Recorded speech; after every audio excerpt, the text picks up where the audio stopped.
सर्वशास्त्राणि विचार्य च पुनः पुनः இதமேகம் சுனிஷ்பன்னம் தேயோ நாராயண சதா. இந்த பிரமாண வச்சனத்தின்படி சம்சாரிகள் எல்லாரும் உஜ்ஜீவனம் அடைய வேண்டுமென்றால் அதற்காக தியானிக்கப்பட வேண்டியவர், எப்போதும் மனதில் கொள்ளப்பட வேண்டியவர் ஸ்ரீமன் நாராயணன் என்று நாம் தெரிந்து கொள்ளுகிறோம். இந்த அர்த்தத்தை நாம் எப்படி அறியலாம்? இந்த அர்த்தம் யாராலாவது உபதேசிக்கப்பட்டுள்ளதா? அவர்கள் சொன்ன விஷயத்தை அப்படியே நம்பிக்கையின் பேரில் ஏற்றுக்கொள்ள வேண்டுமா என்று பார்த்தால், ஆலோட்ய சர்வசாஸ்திராணி விசாரியச்ச புனః புனः என்று தெரிவிக்கிறது. இந்த விஷயம் எந்த ஒரு சாஸ்திர விஷயமாக இருந்தாலும் அது வெறுமனே உபதேசிக்கப்படுவதாக இருப்பது கிடையாது. சாஸ்திரம் என்றாலே சாசனாத்து சாஸ்திரம் என்று தெரிவிப்பார்கள். எது ஒன்று கட்டளை இடுகிறதோ அதற்கு தான் சாஸ்திரம் என்று பெயர் கொடுக்கப்பட்டுள்ளது. ஆனால் வேதங்கள் சாஸ்திரங்களாக இருந்தாலும் நமக்கு கட்டளையிடக்கூடிய நூல்களாக இருந்தாலும் தாங்கள் இடக்கூடிய கட்டளைகளுக்கு என்னென்ன பின்புலங்கள் உள்ளன, எந்த காரண காரியங்களாலே இவ்வாறு சொல்லப்படுகிறது, இதற்கு பின்னால் இருக்கக்கூடிய யுக்திகள் என்ன என்று பலவற்றையும் வேதங்கள் நமக்கு காட்டி கொடுக்கின்றன. வேதமாக இருக்கட்டும், மேலே எழுதப்பட்ட ஸ்மிருதிகள் இதிகாச புராணங்களாக இருக்கட்டும், பகவான் தானே பிறந்து தன் சோதிவாய் திறந்து ஓதின கீதையாக இருக்கட்டும், இந்த எல்லா சாஸ்திரங்களை பார்த்தாலும் விசாரத்துக்கு ஒருவரும் மற்றொருவரும் சேர்ந்து வாதம் செய்து இந்த யுக்தி சரியானதா, அந்த யுக்தி சரியானதா, எப்படி முடிவெடுக்கலாம் என்றுதான் சாஸ்திரங்கள் அமைக்கப்பட்டுள்ளனவே தவிர வெறுமனே உபதேச சாஸ்திரமாக இவை எதுவுமே அமையவில்லை. அதனால்தான் இந்த சனாதன தர்மத்திலேயே, இந்த வைதிக மார்க்கத்திலேயே கேள்விகளும் பதில்களும் ஒரு பட்சமும் அதற்கு முரணான பல பட்சங்களும் கூட இங்கு கொண்டாடப்படுகின்றன. அனைத்துமே ஏற்றுக்கொள்ளப்பட்டுள்ளன. அப்ப ஆலோட்ய சர்வசாஸ்திராணி, எல்லா சாஸ்திரங்களையும் மறுபடியும் மறுபடியும் ஆலோசனை செய்து பார்க்க வேண்டும், யோசித்து பார்க்க வேண்டும். பார்த்த பிறகு விசாரியச்ச புனః புனः, ஒரு முறை விசாரம் பண்ணால் போராது, ஒருவரோடு மட்டும் கலந்து பேசினால் போராது, பலரோடு பல சந்தர்ப்பங்களில் பல முறைகளில் நாம் வாதம் செய்து யோசித்து யோசித்து பார்த்துதான் எந்த ஒரு விஷயத்தையும் முடிவெடுக்க வேண்டும். அப்படி முடிவெடுக்கப்பட்ட ஒரு விஷயம்தான் முமுக்ஷுக்களாக மோட்சம் அடைவதில் ஆசை உடையவர்களாக யாரெல்லாம் இருக்கிறார்களோ அவர்கள் ஸ்ரீமன் நாராயணனை தியானிக்க வேண்டும் என்று இந்த ஸ்லோகத்தாலே தெரிவிக்கப்படுகிறது. அப்ப சாஸ்திரத்தின் முறை, அதனுடைய பிரக்கிரியை என்பதே விசார பிரக்கிரியை. ஒருவரும் மற்றொருவரும் சேர்ந்து ஆலோசனை செய்து, உபனிஷத்துக்களில் பல இடங்களில் பார்க்கலாம். ஒரு ரிஷி கேள்வி கேட்பார், அதற்கு மற்றொரு மெத்த படித்தவரான ரிஷி பதில் சொல்லுவார். அந்த பதிலில் சில சந்தேகங்கள் இந்த முதல் ரிஷிக்கு ஏற்படும், அவற்றை கேட்பார். இல்ல மகன் தந்தையிடம் கேட்பார், அல்லது ஒரு ராஜா தன்னுடைய குருவினிடம் கேட்பார், அல்லது யாரோ ஒரு பிராமணரே ராஜாக்களிடம் சென்றோ மற்றவர்களிடம் சென்றோ யாரோ சில யோகிகளிடம் சென்றோ எப்படி பிரம்மத்தை அறிந்து கொள்ள வேண்டும் என்று கேட்பார்கள். அவர்களுக்கு நடுவில் இருக்கக்கூடிய கலந்து உரையாடல், அவைதான் உபனிஷத்துக்களிலும் ஸ்மிருதிகளிலும் தர்மசாஸ்திரங்களிலும் கீதா சாஸ்திரத்திலும் உள்ளன. கண்ணனிடத்தில் அர்ஜுனன் கேட்காத கேள்வி கிடையாது. நமக்கு தோன்றாத கேள்விகளை கூட அர்ஜுனன் எழுப்பினான். அவற்றுக்கும் சேர்த்து பொறுமையாக கண்ணன் பதில் சொன்னார். எந்த அத்தியாயத்தை வேண்டுமானாலும் எடுத்துக்கொள்ளலாம். 2வது அத்தியாயத்தில் ஆத்மா நித்தியமானது என்று கண்ணன் கூறுகிறார். அர்ஜுனனுக்கு என்ன கவலை? இந்த யுத்தத்தை நான் செய்தேன் என்றால் பீஷ்மர் துரோணர் முதலானவர்களை அழித்து விடுவேன், அந்த பாபம் எனக்கு வந்து சேரும் என்று பயந்தான் அல்லவா? அதை போக்குவதற்காக உடலை காட்டிலும் ஆத்மா என்பவர் வேறுபட்டவர், ஆத்மா நித்தியமானவர், என்றுமே அழிக்கப்படுவது கிடையாது. நீ அம்பால் அடித்தாலும் இந்த பூத உடல் அழியலாமே தவிர ஆத்மா அழியப் போவது கிடையாது. சரி, உடல் அழிக்கப்படுமே, அது தவறுதானேன்னு கேட்டால், தர்ம யுத்தத்தின் நடுவில் உடல் அழிக்கப்பட்டால் அது எந்த தவறையும் உனக்கு கொடுக்காது. உனக்கு கொடுக்கப்பட்ட வேலை, உன்னுடைய கடமை தர்மத்துக்காக யுத்தம் செய்வது. அதை செய்தாய் என்றால் இந்த எந்தெந்த கொலை தொழில்களை செய்கிறாயோ அவை பாபத்தை கொடுக்க மாட்டா இந்த உடலை நீ அம்பு போட்டு அழிக்காவிட்டாலும் ஒரு நாள் வேற ஏதோ ஒன்று அழிக்கத்தான் போகிறது. வயதாகி இந்த உடல் தானாக அழியத்தான் போகிறது. அப்ப அழிவது என்பதே உடலுக்கு இயற்கை, அழியாமல் இருப்பது ஆத்மாவுக்கு இயற்கை. நீ யாருக்காக சோகப்படுகிறாய்? ஆத்மாவை நினைத்தும் சோகப்படக்கூடாது, அவருக்கு அழிவு கிடையாது. உடலை குறித்தும் சோகப்படக்கூடாது, அது எப்படியுமே அழிய போகிறது. ஆகையால் சோகப்படாதே என்று இத்தனை முறைகளில் பல வாதங்களை வைத்து பல யுக்திகளை சொல்லி ஆத்மா நித்தியமானவர் இந்த காரணங்களாலே, உடல் அழியக்கூடியது இந்த காரணங்களாலே என்று யுக்திகளோடு சேர்த்து அர்ஜுனனும் அதை விசாரம் செய்து புரிந்து கொள்ளும்படிக்குத்தான் கண்ணன் உபதேசித்தார். ஆகையால் விசாரம் செய்வதென்பது மிக முக்கியமான அங்கம். ஆத்மாவா அரே திரஷ்டவ்யா, ஸ்ரோதவ்யா, மந்தவ்யா, நிதித்தியாசித்தவ்யா என்று வேதம் நமக்கு கட்டளை இடுகிறது. என்ன கட்டளை? ஆத்மாவை, பரமாத்மாவை பற்றி நீ முதலில் கேட்க வேண்டும். ஸ்ரோதவ்யா, பரமாத்மா கேட்கப்பட வேண்டும். அடுத்து கேட்டவுடனே நம்பிவிடு, நம்பி பகவானை குறித்து தியானம் செய் என்றுதானே சொல்லி இருக்க வேண்டும். பகவானை பத்தி பெரியவரிடம் கேட்டு தெரிந்து கொள், தெரிந்து கொண்டதை நம்பிக்கொண்டு நீ தியானம் செய்ய தொடங்க வேண்டும் என்று நேரடியாக தியானத்தை சொல்லி இருக்க வேண்டும். ஆனால் அப்படி வேதம் சொல்லவில்லை. ஸ்ரோதவ்யா, பரமாத்மாவை பற்றி நீ கேட்க வேண்டும்னு சொல்லிவிட்டு, மந்தவ்யா, அதை பற்றி நீ மனனம் செய்ய வேண்டும், ஆலோசனை செய்து பார்க்க வேண்டும். ஆச்சாரியன் உனக்கு செய்த உபதேசங்கள் எல்லா வகையிலும் யுக்திகளால் சிறந்தவையாகத்தான் இருக்கின்றனவா, எதாலும் அசைக்க முடியாதபடி நல்ல உறுதியான சித்தாந்தமாகத்தான் இருக்கிறதா, அதில் ஏதாவது குறைகள் இருக்கின்றனவா என்று ஆலோசனை செய்து பார்த்த பிறகுதான் நீ அவர் சொன்ன உபதேசத்தை ஏற்றுக்கொள்ள வேண்டும். ஏற்றுக்கொண்ட பிறகுதான் தியானம் செய்ய வேண்டும். நிதித்தியாசித்தவ்யா என்று தெரிவிக்கிறது. அப்ப எல்லா இடங்களில் பார்த்தாலும் நாம் கேட்ட அர்த்தங்களை நியாயங்களை கொண்டு விசாரிக்க வேண்டும். நியாயம், நியாயம் என்றால் யுக்திகள் என்று பார்த்தோம். எந்த யுக்திகளை வைத்து, எந்த வாதங்களை வைத்து ஒரு பொருள் சரியானதா தவறானதா, இது இப்படி இருந்தால் தகுந்ததா அல்லது தகுந்தது அல்லவா என்று புரிந்து கொள்ளுகிறோமே, அந்த தர்க்கம், நியாயம் என்பது இந்த விசாரத்தில், இந்த சனாதன தர்மத்தில் மிகவும் முக்கியமான ஒரு இடத்தை பிடித்து கொண்டிருக்கிறது.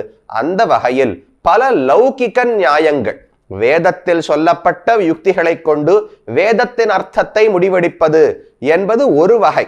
அது சாஸ்திரத்தை ஆழமாக படித்து புரிந்து கொள்ள வேண்டிய விஷயம். ஆனால் அனைவரும் எளிதில் புரிந்து கொள்ளும்படிக்கு எத்தனையோ லௌகிக நியாயங்கள், உலகத்தில் நாம் பார்க்கக்கூடிய யுக்திகள், நீதிகள், உலக வழக்கங்களை கொண்டே பல இடங்களில் பெரியோர்கள் முடிவுகளை செய்து காட்டியுள்ளார்கள்.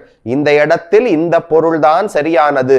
ஏன், எந்த காரணத்தால் சொல்கிறீர்கள் கேட்டால் உலக வழக்கமே அப்படித்தானே உள்ளது என்று பல இடங்களில் உலக நியாயங்கள், லௌகிக நியாயங்களை கொண்டு சாஸ்திரத்தின் அர்த்தத்தையே நாம் நிர்ணயம் செய்கிறோம்.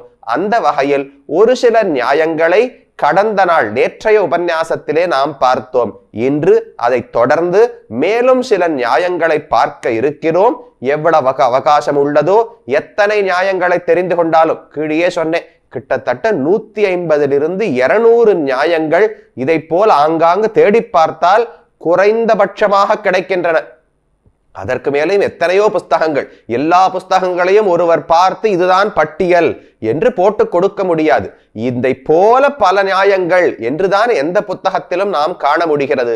ஆகையால் அந்த வகையில் நமக்கு மிகவும் உபயோகமானவையாக அந்த நியாயத்தை நம் முன்னோர்கள் எங்கு பயன்படுத்தி எந்த சாஸ்திரார்த்தத்தை நமக்கு காட்டி கொடுத்தார்கள் என்று நாம் பார்க்க இருக்கிறோம். அந்த வகையிலே முதல் நியாயம் இன்றைக்கு பார்க்க வேண்டியது உஷ்ட்ர கண்டக பக்ஷண நியாயா என்று ஒரு நியாயம் தெரிவிக்கப்படுகிறது.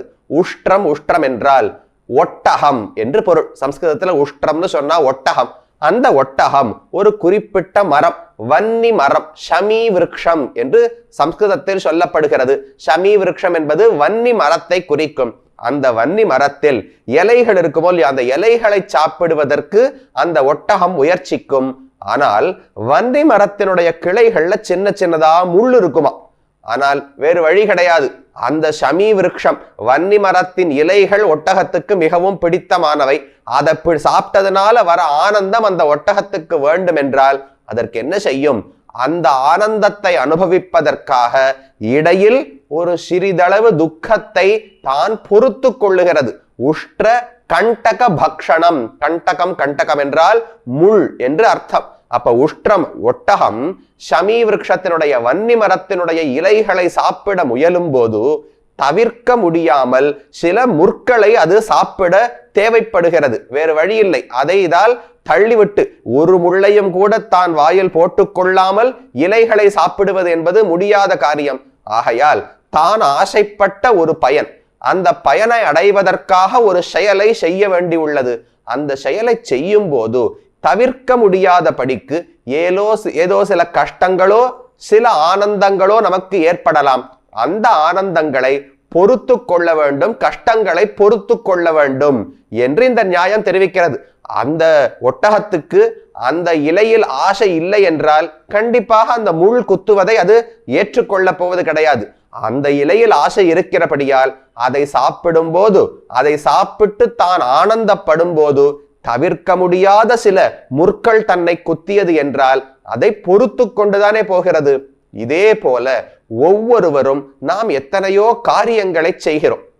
சாதாரணமா உலக காரியங்கள் என்று வைத்துக் கொள்ளலாம், அல்லது சாஸ்திரியமான கர்மங்களை செய்கிறோம். இப்போ ஒரு பெரிய யாகம் வேள்வி செய்கிறோம், அல்லது பலரும் சேர்ந்து கோயிலில் ஒரு உற்சவத்தை நடத்துகிறோம், இல்ல ஒரு பெரிய ஒரு ராமானுஷர் 1000வது ஆண்டு அதற்காக பெரிய விழா கொண்டாட வேண்டும், அல்லது அதற்காக ஒரு கோயில் ஒரு மண்டபம் கட்ட வேண்டும். இப்படி எத்தனையோ காரியங்கள். இல்ல அன்னதானம் செய்யலாம், மருத்துவர்களை அழைத்து அதற்காக ஒரு முகாம் நடத்தி பலருக்கு சிகிச்சை கொடுக்கலாம்.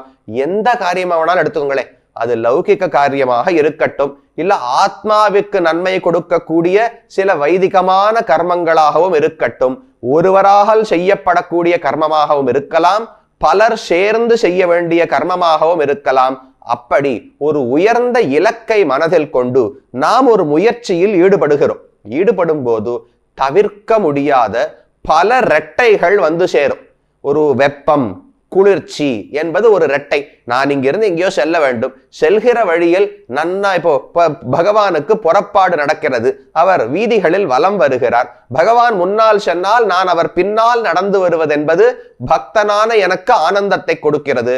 ஆனால் அவர் எந்த வெயிலிலும் எழுவார். இப்ப காஞ்சிபுரம் வரதராஜ பெருமாள்னு பார்த்தேனால் ஒரு நாளைக்கு 18 மைல் தூரம், அந்த 10 நாள் பிரம்மோற்சவங்கள் வைகாசி மாசம் நடக்கிறதே, அந்த வைகாசி திருநாளிலே ஒரு நாளைக்கு 15 to 18 மைல்கள் வரை தான் புறப்பாடு கண்டருளுகிறார். அவருக்கு பின்னால் நாம் நடந்து செல்ல வேண்டும் என்றால் கால் பொத்துத்தான் போகும், கால் விண்டு போற அளவுக்கு வலிக்கத்தான் செய்யும். தலையில வெயில், வைகாசி மாசத்து வெயில் அடிச்சதுன்னா தலைவலி வரத்தான் செய்யும். ஆனால் அவருக்காக திவ்ய பிரபந்தம் ஓத வேண்டும், அவருக்காக வேதத்தை ஓத வேண்டும், இல்லையா அவர் பின்னால் நடந்து கொண்டு அவரை தரிசிக்க வேண்டும். என்னவனால் நம்முடைய ஆசையாக இருக்கலாம். ஆனா ஒரு இலக்கை வைத்துக்கொண்டு அதற்காக நாம் ஒரு செயலில் ஈடுபடும் போது அந்த செயலில் எத்தனையோ கஷ்ட நஷ்டங்கள் கண்டிப்பாக வரத்தான் செய்யும். சில இடங்களில் நன்னா தண்ணீர் பந்தல்கள் அமைத்து அது நமக்கு ஆனந்தத்தையும் கொடுக்கலாம். சில இடத்தில் இங்கிருந்து கண்ணு கட்டிய தூரம் வரை ஒரு மரம் கூட இல்லாமல், நிழலே இல்லாமல் கால் பொத்து போகும் அளவுக்கு நடக்க வேண்டிய தேவையும் இருக்கலாம். அப்ப சீதம் உஷ்ணம், வெப்பம் குளிர்ச்சி என்பது ஒரு விதமான இரட்டைகள். அடுத்தது தொடும் போது ஏதோ ஒரு விஷயத்தை நான் தொட்டேன், அது மிருதுவான ஸ்பர்சத்தை உடையதாக இருக்கலாம், இல்ல ரொம்ப கடுமையாக என்னை முள் குத்துவது போல் இருக்கலாம். நான் நடந்து போற பாதையே நன்னா எந்த முள்ளும் இல்லாமல் தூசி தும்பு இல்லாமல் நன்றாக பராமரிக்கப்பட்டிருக்கலாம். அப்ப காலுக்கு இதமாக இருக்கும், எந்த சிரமமும் வராது, இல்லையா? நம்பெருமாள் ரங்கநாதன் ராத்திரி உறையூருக்கு பகலில் புறப்பட்டு எழுந்தருளுகிறார். பங்குனி உற்சவத்தில் ஜீயபுரம் என்கிற இடத்துக்கு ராவோடு ராவாக எழுந்தருளுகிறார். அங்கெல்லாம் எப்படி இருக்கும்? காவேரியில் இறங்கி வயல்களில் இறங்கி அது வழியாகவே நடந்து செல்வார்கள் ஸ்ரீபாதம் தாங்கிகள். அப்போது காலில் முற்கள் குத்தத்தான் செய்யும். சில இடங்களில் ஜலம் சிலீர் என்று காலுக்கு இதமாக படத்தான் செய்யும். அப்ப எல்லா இடங்களிலும் வெப்பம் குளிர்ச்சி, அல்ல ஒரு மிருதுவான ஸ்பர்சம், அல்ல கடினமான ஏதோ ஒரு முள் போன்ற ஒரு கஷ்டத்தை கொடுக்கக்கூடிய ஸ்பர்சம், இல்லையா? நான் செய்யும் காரியத்திலேயே கூட வெற்றி தோல்வி இதை போல எத்தனையோ வரலாமே. நான் ஒரு இலக்கை குறிவைத்துக் கொண்டு ஒரு காரியத்தை செய்கிறேன். அந்த செயல் வெற்றியிலும் முடியலாம், தோல்வியிலும் முடியலாம். அது ஒரு ரெட்டை. இப்படி பற்பல ரெட்டைகள், தவிர்க்க முடியாத ரெட்டைகள். நான் அந்த இலக்குக்காக ஒரு செயலை செய்கிறேன் என்றால் அதற்கு இடையில் தவிர்க்க முடியாத சில ரெட்டைகள் வருமே. எதே போல அந்த வன்னி மரத்தினுடைய இலையை ஒரு ஒட்டகம் சாப்பிட வேண்டும்னு ஆசைப்பட்டு அதற்காக முயற்சித்தால் தவிர்க்க முடியாமல் முற்களை தான் சாப்பிட்டுத்தானே ஆக வேண்டும். அந்த முள் கொத்தத்தானே போகிறது, அதை பொறுத்து கொள்ளுகிறது. அதே போல நாம் எந்த ஒரு காரியத்தை தொடங்கினாலும் எந்த கஷ்டமும் இல்லாமல் இந்த கலியுகத்திலும் தர்மத்தை நடப்பதற்கு எல்லா சூழ்நிலைகளும் ஏற்படும் என்று கண்டிப்பாக சொல்ல முடியாது. சூழ்நிலைகளால் கஷ்டங்கள் வரலாம், நம்முடைய மனதாலேயே சில கஷ்டங்கள் வரலாம், உற்றத்தார் உறவினர்களாலே கஷ்டங்கள் வரலாம், நம்மை பிடிக்காத சிலராலே கஷ்டங்கள் வரலாம்.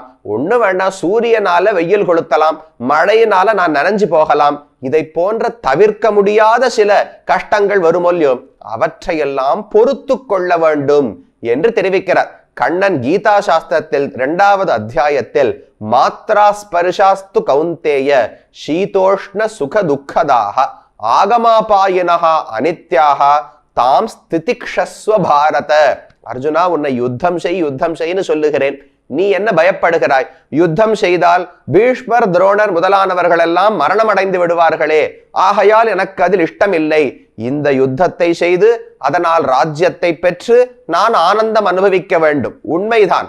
ஆனால் அந்த ஆனந்தத்தை அடைவதற்கு பீஷ்மர் துரோணர் முதலானவர்களை கொன்றுதான் ஆனந்தத்தை அடைய வேண்டும் என்றால் அதில் எனக்கு விருப்பமில்லை என்று அர்ஜுனன் தெரிவித்திருந்தான்.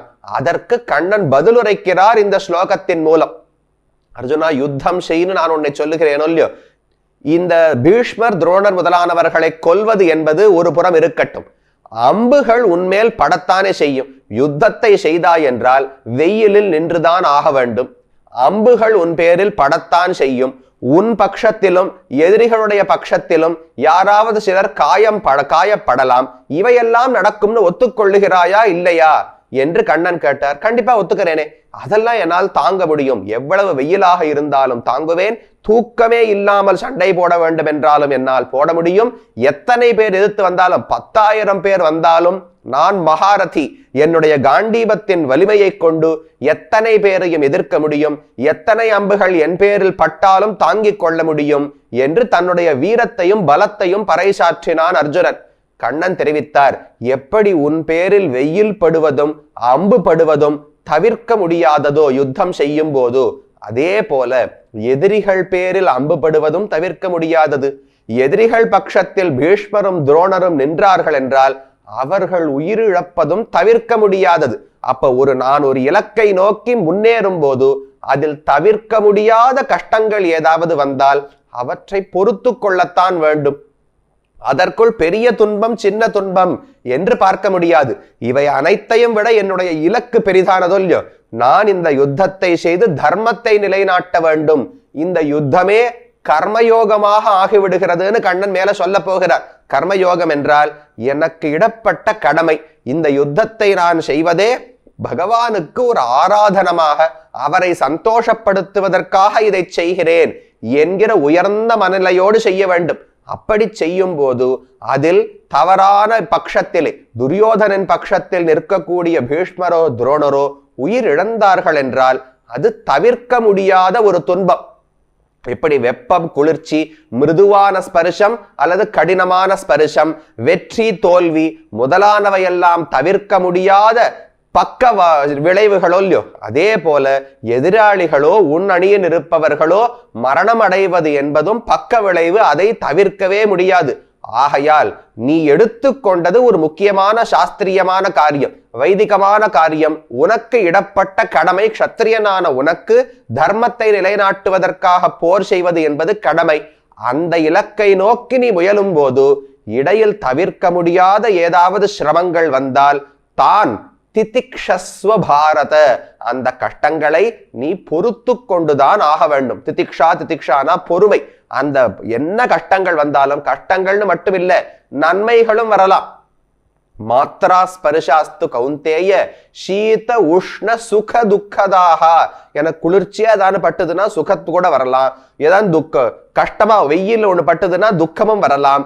ரெண்டையும் பொறுத்து கொள்ள வேண்டும்னு கண்ணன் தெரிவிக்கிறார். துக்கத்தை பொறுத்து கொள்வதுன்னா என்னன்னு நமக்கு புரிஞ்சிடும். சுகத்தை ஏன் பொறுத்து கொள்ள வேண்டும்? சுகம் வந்தா ஆனந்தப்பட்டு விடலாம். என்னால் சுகத்தை பொறுத்து கொள்வதென்றால் இந்த சுகம் வந்தவுடனே அதை மிக உயர்ந்த ஒன்றாக கருதி அதிலே ரொம்ப ஆழங்கால் பட்டு விடக்கூடாது. நான் ஆசைப்படுகிற உயர்ந்த லட்சியம் வேறு. அந்த லட்சியம் அடைந்த பிறகுதான் நான் அதால் நிறைவு பெறுவேன், நிம்மதி அடைவேன், ஒரு ஆனந்தப்படுவேனே தவிர அதற்கு இடையில் சின்ன சின்ன ஆனந்தங்கள் வந்தால் அதிலேயே ரொம்ப சந்தோஷப்பட்டு கொண்டு அதிலேயே திருப்தி அடைந்து கொண்டு நான் தொடங்கிய இலக்கையே விட்டுவிடக்கூடாது. அதுதான் சுகத்தை பொறுத்து கொள்வது என்பது. துக்கத்தை பொறுத்து கொள்வது என்பது அந்த துக்கத்தால் என்ன ஒரு மனதின் வலிமையின்மை வந்தாலும், மனது தொய்ந்து போனாலும் மறுபடியும் உற்சாகப்படுத்தி கொண்டு அந்த இலக்கை நோக்கி நகர வேண்டும். ஆகையால் உஷ்ட்ர கண்டக பக்ஷண நியாயம்.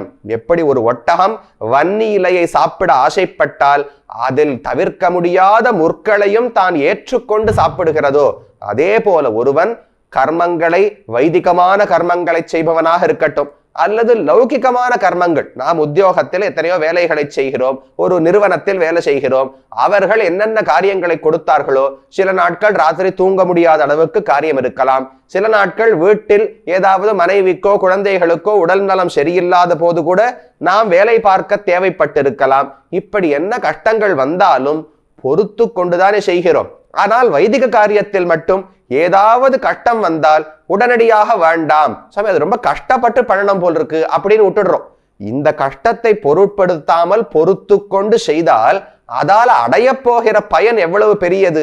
அப்ப அந்த புத்தி எப்படி உலக விஷயங்களில் உள்ளதோ அதே போல வைதிகமான விஷயங்களிலும் வர வேண்டும் என்று இந்த உஷ்ட்ர கண்டக பக்ஷண நியாயம் என்பதிலிருந்து நாம் தெரிந்து கொள்ளுகிறோம். அதைத்தான் கண்ணனும் மாத்ராஸ்பர்ஷாஸ்து கௌந்தேய சீதோஷ்ண சுகதுக்கதாக ஆகமாபாயினஹா அனித்யாக என்று தெரிவித்தார்.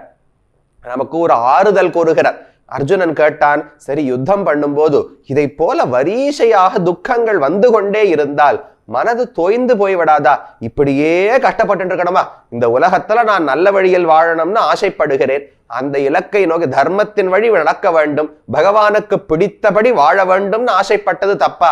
இத்தனை கஷ்டங்கள் என்னை அடித்து கொண்டே இருக்கின்றனவே, இத்தனை பேர் என்னை எதிர்த்து துன்புறுத்துகிறார்களே என்று ஒரு தொய்வு வருமோல்லையோ, அந்த தொய்வுக்கு மருந்து போடும்படிக்கு பகவான் ஒரு வார்த்தை சொல்லுகிறார்.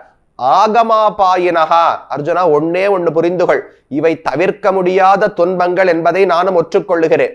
ஆனால் இவை வரும் போகும், நிரந்தரமாக இந்த துன்பங்கள் இருக்கவே இருக்காது. எப்பேற்பட்ட துக்கமாக இருந்தாலும் புளியும் உப்பும் பட்டா 10 நாள் எல்லாம் போயிடும்னு சொல்றாலும் இல்லையோ, நம்முடைய தாய் தந்தையராக இருக்கலாம், பாட்டி தாத்தாவாக இருக்கலாம், நண்பர்களாக இருக்கலாம், யாராகவே இருந்தாலும் அவர்கள் மரணமே அடைந்தாலும் கூட சில நாட்கள் கழித்து மறுபடியும் மனதை தேத்தி கொண்டு மேலே அனைவரும் நகருகிறோமே.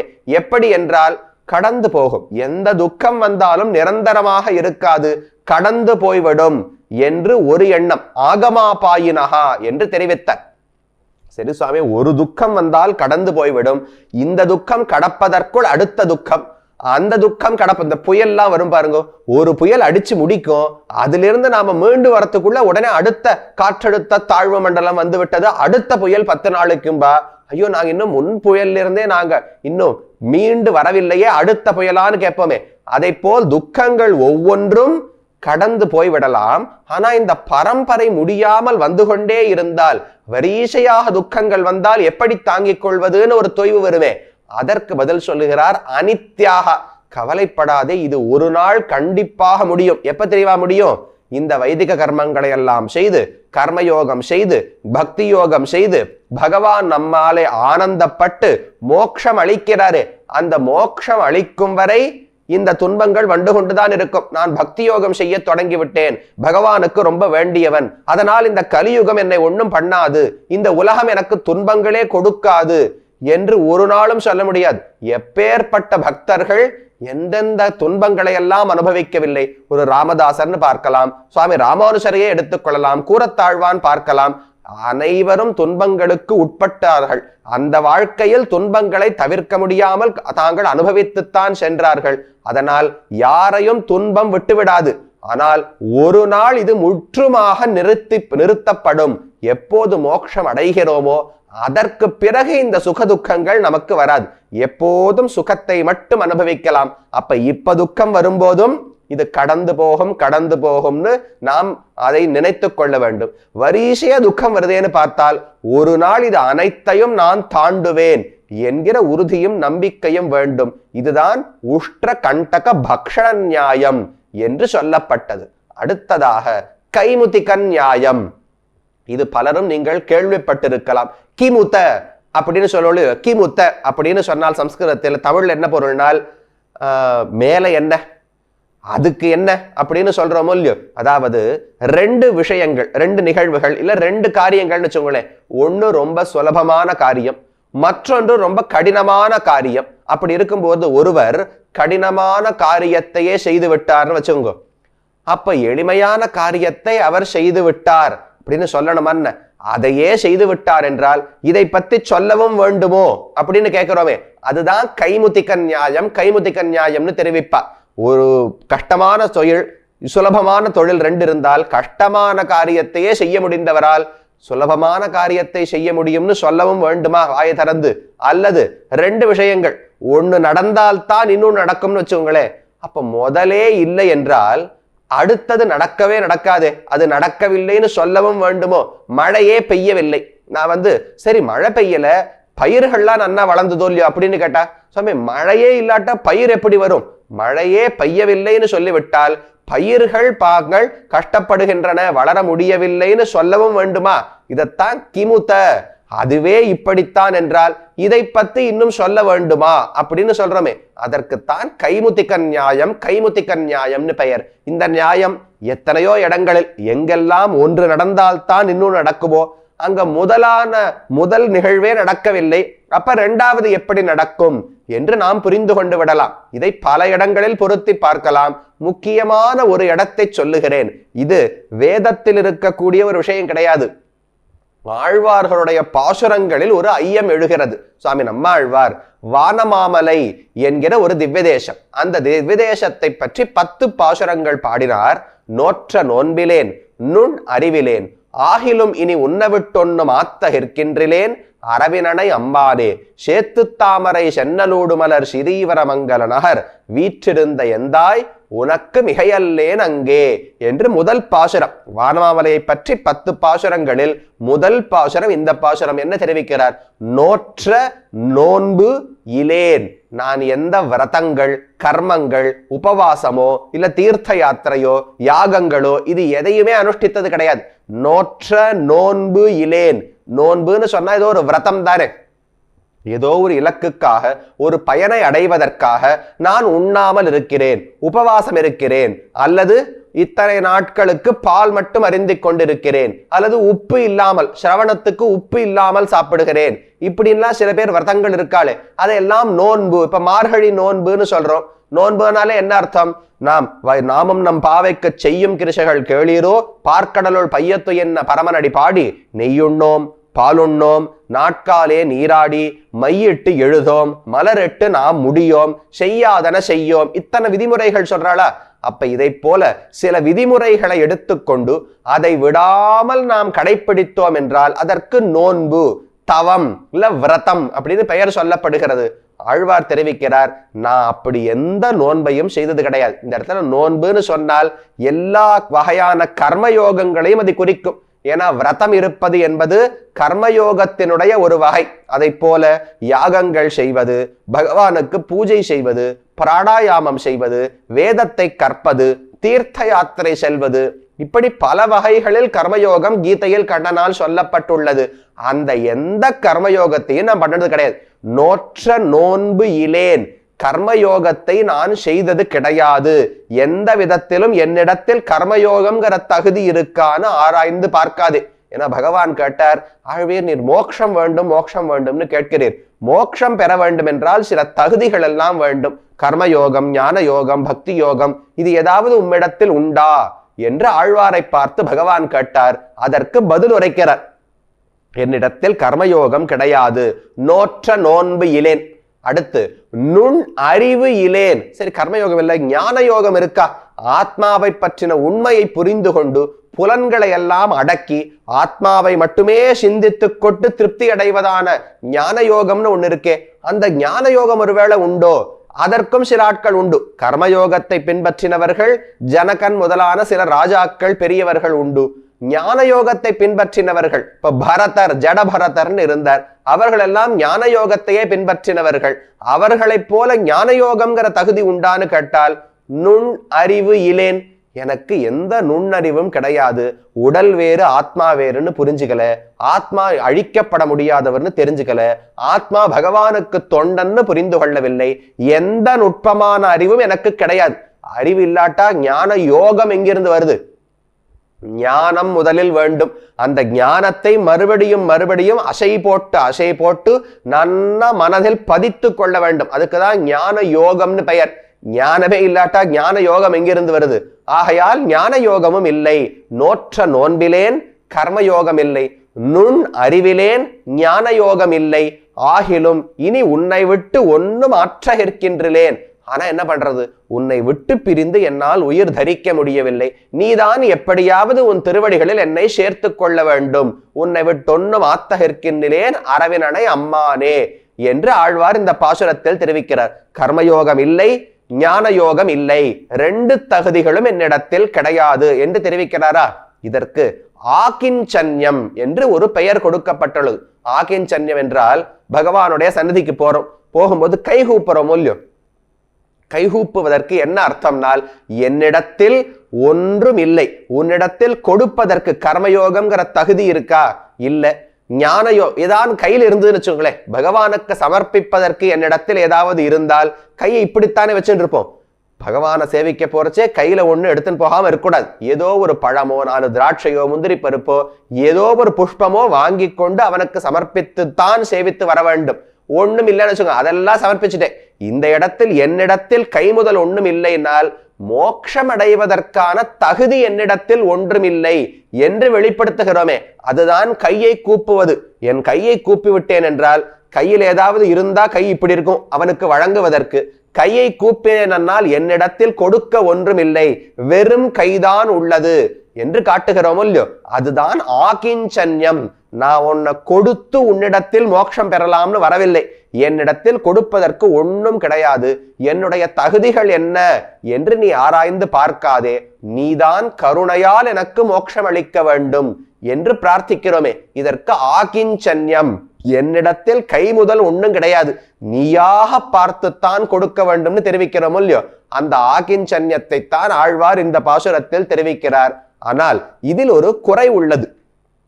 பகவான் கேட்கும் போது கர்மயோகம், ஞான யோகம், பக்தி யோகம் என்று பல தகுதிகள் உள்ளனவே, இவையெல்லாம் உம்மிடத்தில் உள்ளனவா என்று பகவான் கேட்டார். ஆழ்வார் பதில் சொல்லும் போது நோற்ற நோன்பு இலேன், கர்மயோகம் இல்லை, நுண் அறிவு இலேன், ஞான யோகம் இல்லைன்னு சொன்னாரே தவிர பக்தி யோகம் இல்லை என்று ஆழ்வார் பாசுரத்தில் சொல்லவில்லை. பல இடங்களில் பார்த்தால் பக்தி யோகம் இல்லை என்றும் வெளிப்படையாக சொல்லுவார்கள். சுவாமி ஆளவந்தார் ஸ்தோத்திர ரத்னம் என்று ஒரு ஸ்தோத்திரத்தை இயற்றியுள்ளார். அதில் இதே போல தெரிவிக்கிறார், ந தர்மனிஷ்டோஸ்மி நச்ச ஆத்மவேதி ந பக்திமான் துவச்சரணாரவிந்தே அகிஞ்சனஹா அனன்யகதி சரண்ய என்று தெரிவிக்கிறார். ந தர்மனிஷ்டோஸ்மி, தர்மத்தில் நிலை நின்றவன், கர்மயோகத்தை விடாமல் செய்தவனா கிடையாது, நான் அப்படிப்பட்டவன் அல்ல. நச்ச ஆத்மவேதி, ஆத்மாவை முழுவதுமாக புரிந்து கொண்ட ஞான யோகியா, அதுவும் கிடையாது. ந பக்திமான், பிரகலாதனை போல உன்னிடத்தில் அப்பழுக்கற்ற பக்தி உடையவனான்னா அதுவும் கிடையாது. கர்மயோகம் கிடையாது, ஞான யோகம் கிடையாது, பக்தி யோகம் கிடையாது என்று வெளிப்படையாக ஆளவந்தார் தெரிவிக்கிறார். தொன்றடிப்பொடியாழ்வாரும் இதே போல குளித்து 3 அனலை ஓம்பும் குறிகொள் அந்தணமதன்னை ஒளித்திட்டேன், என்கணில்லை நின்கணும் பத்தனல்லேன், கழிப்பதென் கொண்டு நம்பி கடல் வண்ணா கதறுகின்றேன் என்று தான் திருமாலையில் தெரிவிக்கிறார். இதை விட சரணாகதியை அழகாக யாரும் விவரிக்க முடியாது. குளித்து 3 அனலை ஓம்பும் குறிகொள் அந்தணமதன்னை ஒழித்திட்டேன். ஆழ்வார் பிராமண குலத்தில் பிறந்தவரோ இல்லையோ, விப்ரநாராயணன் என்று பெயர் தொண்டடிப்புடி ஆழ்வாருக்கு. அவர் 3 அக்னிகள், ஆகமனியம், கார்ஹபத்தியம், தாட்சிணாக்னி என்று 3 நெருப்புகளை தினந்தோறும் பிராமணன் காக்க வேண்டும், அதில் ஹோமங்களை செய்ய வேண்டும் என்று சாஸ்திரங்கள் கூறுகின்றன. ஆழ்வார் தெரிவிக்கிறார், அதெல்லாம் நான் ஒண்ணுமே பண்ணல. குளித்து 3 அனலை ஓம்பும் குறிகோள் அந்தணமை. அந்தணமை பிராமணியம்னு சொன்னா என்ன? இந்த வேதங்களை கற்று அதற்கான செயல்களை செய்ய வேண்டும் இல்லையோ, அதெல்லாம் நான் ஒண்ணும் பண்ணல. அந்தண தன்னை ஒழித்துட்டேன். என் கண் இல்லை, என்னிடத்துல ஞான யோகமும் கிடையாது. நின்கணும் பத்தன் அல்லேன், உன்னிடத்துல பக்தனாவது இருக்கேன்னா அதுவும் கிடையாது. உண்மையான பக்தி என் நெஞ்சில் கிடையாது. சரி, கர்மயோகம் இல்லை, ஞான யோகம் இல்லை, பக்தி யோகம் இல்லை என்றால் எதற்கு என்னிடத்தில் வந்தீர்? இதெல்லாம் உம்மிடத்தில் இருந்தால் நான் மோட்சம் கொடுக்க தயார். உம்மிடத்திலும் ஒண்ணுமில்லை என்றால் என்னிடத்திலும் கொடுப்பதற்கு ஒன்றுமில்லை என்று பகவான் கைவிரித்து விடலாம் இல்லையோ. அதற்காக தெரிவிக்கிறார், நின்கணும் பத்தன் அல்லேன், கழிப்பது என் கொண்டு நம்பி கடல் வண்ணா கதறுகின்றேன். ஆனா ஆசை இருக்கே, தகுதி ஒண்ணும் இல்லைன்னு சொன்னேனே தவிர ஆசை இல்லைன்னு நான் எப்ப சொன்னேன்? உன்னை அடைய வேண்டும், உன்னோடு இருக்க வேண்டும்ங்கிற ஆசை நிறைய இருக்கு. அதை எப்படி அடைவதுன்னு தெரியவில்லை. என் கொண்டு கழிப்பது நம்பி கடல் வண்ணா கதறுகின்றேன். அழுது அறத்தரேனோ இல்லையோ, எப்படியாவது என்ன கூட்டிண்டு போன்னு உன்னிடத்தில் கெஞ்சுகிறேனே, அதுவே போராதா? கடல் வண்ணா கதறுகின்றேன், அழித்து எனக்கு அருள் செய் கண்டாய் அரங்கமா நகருளானே. நீதான் எனக்கு மோட்சம் கொடுத்து அருள வேண்டும். என்னிடத்தில் ஒன்றும் இல்லைன்னு சொன்னேனே தவிர உன்னிடத்தில் அருள் இல்லைன்னு நான் சொல்லவே இல்லையே. உன்னுடைய அருள் எப்பேற்பட்டதுன்னா, என்னிடத்தில் எந்த தகுதியும் இல்லாவிட்டாலும் எனக்கு மோட்சம் கொடுக்கக்கூடிய அளவுக்கு அருள் உண்டு. ஒருவர் எனக்கு ஏதோ ஒரு சிபாரிசுக்காக போனேன், இல்லை எனக்கு ஏதோ ஒரு காரியம் நடக்கணும்னு ஒரு பெரிய மனுஷர்கிட்ட போனேன். அவர் இதுக்காக எனக்கு ஒரு 2 லட்சம் ரூபாய் கொடு, நான் பண்ணி கொடுத்துட்றேன்னு சொன்னார். அப்படி சொன்னாலே அவரிடத்தில் 2 லட்சம் ரூபாய்க்கான தேவை இருக்கிறதுன்னு அர்த்தம். அவர் எல்லாம் நிரம்பியவர். இதற்கு மேல் அவர் அடைய வேண்டிய பணங்காசோ பேரோ புகழோ எதுவுமே கிடையாதுன்னு வச்சுக்கோங்க. அப்போ நம்ம கிட்ட ஒரு 2 லட்சம் ரூபாய் எனக்கு கொடுன்னு யாரானு கேட்பாளன்னு ஒத்துரு கேட்க மாட்டா. சரி கேட்கிறாரா, கருணையால சரி பண்றேன் அப்படின்னு ஒத்துன்றுவாரே தவிர என்னிடத்தில் ஒன்றை எதிர்பார்த்து யாரும் செய்ய மாட்டார்கள். உலகத்தில் இருப்பவர்களே ஒரு அளவுக்கு பணம், பேர், பதவி, புகழ் வந்துவிட்டால் எதையும் எதிர்பார்க்காமல் நன்மை செய்வார்கள், உதவுவார்கள் என்றால் பகவானுக்கு இனிமே ஒண்ணு நாம் கொடுக்கணுமா? நாம் கொடுக்க வேண்டிய எதுவும் அவரிடத்தில் இனி இல்லாதது கிடையாது. அப்ப கருணை முழுவதுமாக இருக்கிறபடியால் கொடுக்க போகிறார். அந்த இடத்திலும் பார்த்தால் 3 யோகங்கள், கர்மயோகம், ஞான யோகம், பக்தி யோகம் 3ம் இல்லை என்று ஆழ்வார் தெரிவிக்கிறார், ஆளவந்தார் தெரிவிக்கிறார். ஆனால் இந்த பாசுரத்தில் நம்மாழ்வார் மட்டும் நோற்ற நோன்பிலேன், என்னிடத்தில் கர்மயோகம் இல்லை, நுண் அறிவிலேன், ஞான யோகம் இல்லை என்று சொன்னாரே தவிர பக்தி யோகம் இல்லை என்று வாய் திறந்து சொல்லவே இல்லை. அப்ப கண்ணனுக்கு சந்தேகம் இருக்குமா இல்லையா? இவர் கர்மயோகம் இல்லை, ஞான யோகம் இல்லைன்னு சொன்னார், ஒருவேளை பக்தி யோகம் இருக்கலாமோ என்று சந்தேகம் இருக்குமே. ஆழ்வார் ஏன் சந்தேகத்தை விட்டு வைக்கும்படிக்கு பாசுரம் பாடினார் என்று கேட்டால் அங்கு தெரிவிக்கிறார்கள், கைமுத்திகன் நியாய சித்தமாயிற்றே. கர்மயோகம் ஞான யோகமே இல்லை என்றால் பக்தி யோகம் இல்லைன்னு சொல்லவும் வேண்டுமோ? ஏன்னா கர்மயோகமும் ஞான யோகம் தான் படிக்கட்டுகள். இந்த படிக்கட்டுகளில் ஏறினால்தான் பக்தி யோகத்தை அடைய முடியும். ஸ்வதர்ம ஞான வைராகிய சாத்திய பக்தியேக கோச்சரஹா நாராயணஹா பரம்பிரம்ம கீதா சாஸ்திரே சமீரிதஹா. ஆளவந்தார் கீதையினுடைய சாரத்தை தெரிவிக்கிறார். பக்தி யோகத்தால் மட்டும்தான் பகவானை அடைய முடியும். இதுதான் கீதையில் சொல்லப்படுகிறது. அந்த பக்தி யோகத்தை எப்படி அடையலாம்னால், ஸ்வதர்மம், தனக்கு விதிக்கப்பட்ட தர்மங்களை, கர்மயோகத்தை செய்ய வேண்டும். ஞானம், ஆத்மாவை பற்றி நன்கு புரிந்து கொண்டு அதை கொண்டு ஞான யோகத்தை செய்ய வேண்டும், அல்லது அந்த ஞானத்தை மறுபடியும் மறுபடியும் பயில வேண்டும். 3வது வைராக்கியம், உலக விஷயங்களில் பற்று வைக்காமல் இருக்க வேண்டும். அப்ப கர்மயோகம், ஞான யோகம், வைராக்கியம் இவை இருந்தால்தான் பக்தி யோகம் வளரும் என்று தெரிவிக்கிறார் ஆளவந்தார். அதனால் தான் ஆழ்வார் கர்மயோகம் ஞான யோகம் இல்லைன்னு சொல்லிட்டு பக்தி யோகம் இல்லைன்னு தன்னுடைய வாயால சொல்லல. சொல்லாவிட்டாலும் அந்த இடத்தில் குறை கிடையாது. கைமுத்திக நியாயம். கர்ம ஞானங்களே இல்லை என்றால் பக்தி யோகம் எப்படி ஒருவனுக்கு வர முடியும்? இப்ப நாம புரிந்து கொள்ள வேண்டியது என்ன? சிலருக்கு நான் கர்மங்களையே செய்கிறேன், என்னென்ன வேதத்தில் விதிக்கப்பட்டுள்ளனவோ ஹோமங்கள், யாகங்கள், தர்ம காரியங்கள் எல்லாத்தையும் பண்றேன், ஆனா ரொம்ப பக்தின்னு எல்லாம் தெரியாது, ஆழ்வார் பாசுரங்களை எல்லாம் கற்றுக்கொள்ளவில்லை, உபன்யாசங்கள் அந்த மாதிரி போய் பகவானுடைய குணங்களை கேட்டு பழக்கம் கிடையாது. ஆனா நன்னா உழைப்பேன், எத்தனை பேருக்கு அன்னதானம், எத்தனை பேருக்கு இந்த மருத்துவ முகாம்கள், இல்ல யார் யாருக்கு என்னென்ன வேண்டுமோ வேலைகள், கோயிலில் வேலைகள், வெடி விஷயங்களில் வேலைகள், உற்சவங்களை ஏற்பாடுகள் செய்வது, இது எல்லாத்தையும் நல்லா பண்ணுவேன். அப்ப கர்மத்தில் குறையே வைப்பது கிடையாது, நன்றாக செய்வேன். ஆனால் அவனை பத்தி நினைக்க வேண்டும், ஒரு 10 பாசுரங்களை சொல்ல வேண்டும், பக்தியோடு இருக்க வேண்டும்னால் எனக்கு அது இஷ்டம் கிடையாது, விருப்பம் கிடையாது என்று சிலர் இருக்கலாம். சிலருக்கு சாமி என்னால உடலாலெல்லாம் ஒரு தொண்டு செய்ய முடியாது, எதையுமே செய்ய முடியாது, ஆனால் அவனை பத்தி நினைத்து கொண்டிருக்கிறேன் என்று சிலர் இருக்கலாம். எல்லா இடத்திலும் இதை போன்ற 2 வகையினர்கள் இருக்கலாம். ரெண்டும் தவறு என்று சொல்லிவிட முடியாது. ஆனால் உலகத்தில் ஒரு தவறான எண்ணம் உள்ளது. பக்தி இருக்க வேண்டும் என்றால் அப்ப கர்மங்களை விட்டு விட்டாலும் தவறு கிடையாது, நான் பக்தியோடு இருக்கேன், பகவானிடத்தில் நிறைய ஆசையோடு இருக்கேன், ஆனா இந்த தர்ப்பணங்கள், ஸ்ராத்தங்கள், சந்தியாவந்தனம் இதெல்லாம் ஏன் செய்ய வேண்டும்? அதெல்லாம் தாழ்ந்த நிலை. அதிலிருந்தெல்லாம் நாங்க எவ்வளவு உயர்ந்துட்டோம் தெரியுமா? பகவானிடத்துல பக்தியோடு இருக்கோம். கர்மயோகத்தை விட உயர்ந்த நிலைதானே பக்தி யோகம் என்பது. அந்த பக்தியோடு நாங்கள் இருக்கும் போது கர்மங்கள் வேண்டாமே என்று தவறாக சிலர் நினைக்கலாம். அதற்கு இதிலிருந்து நாம் பதில் தெரிந்து கொள்ள வேண்டும். கர்மயோகம் இல்லாட்டா பக்தி யோகமே வராது, பகவானிடத்துல அன்பே வராது என்று வைத்து கொண்டுதான் நம்மாழ்வார் இந்த இடத்துல கர்மயோகம் இல்லை, ஞான யோகம் இல்லைன்னு சொன்னவர் பக்தி யோகம் இல்லைன்னு சொல்லவே இல்லை. இது 2 இல்லாட்டா அது எப்படி வரும்? பகவானுக்கு தொண்டாக நமக்கு விதிக்கப்பட்ட கர்மங்களை எல்லாம் செய்ய வேண்டும். அதே சமயத்தில் ஆத்மாவையும் பரமாத்மாவையும் பற்றின ஞானத்தை மேலும் மேலும் சம்பாதித்து, முடிந்தவரை சம்பாதித்து, அதை ஆழமாக நாம் புரிந்து கொள்ள வேண்டும். வெறும கேட்டதுனால மட்டும் போராது, ஆழமாக அதை புரிந்து கொள்ள வேண்டும். இது 2ம் இருந்தால்தான் நான் எவ்வளவு தாழ்ந்தவன், நான் எவ்வளவு பகவானுக்கு தொண்டன், அவர் எவ்வளவு உயர்ந்தவர்ங்கிற புரிதலே வரும். அவர் உயர்ந்தவர், நான் அவரோடு தொடர்பு பட்டவன் என்கிற எண்ணம் வந்தால்தானே பக்தி யோகமே முளைக்கும்.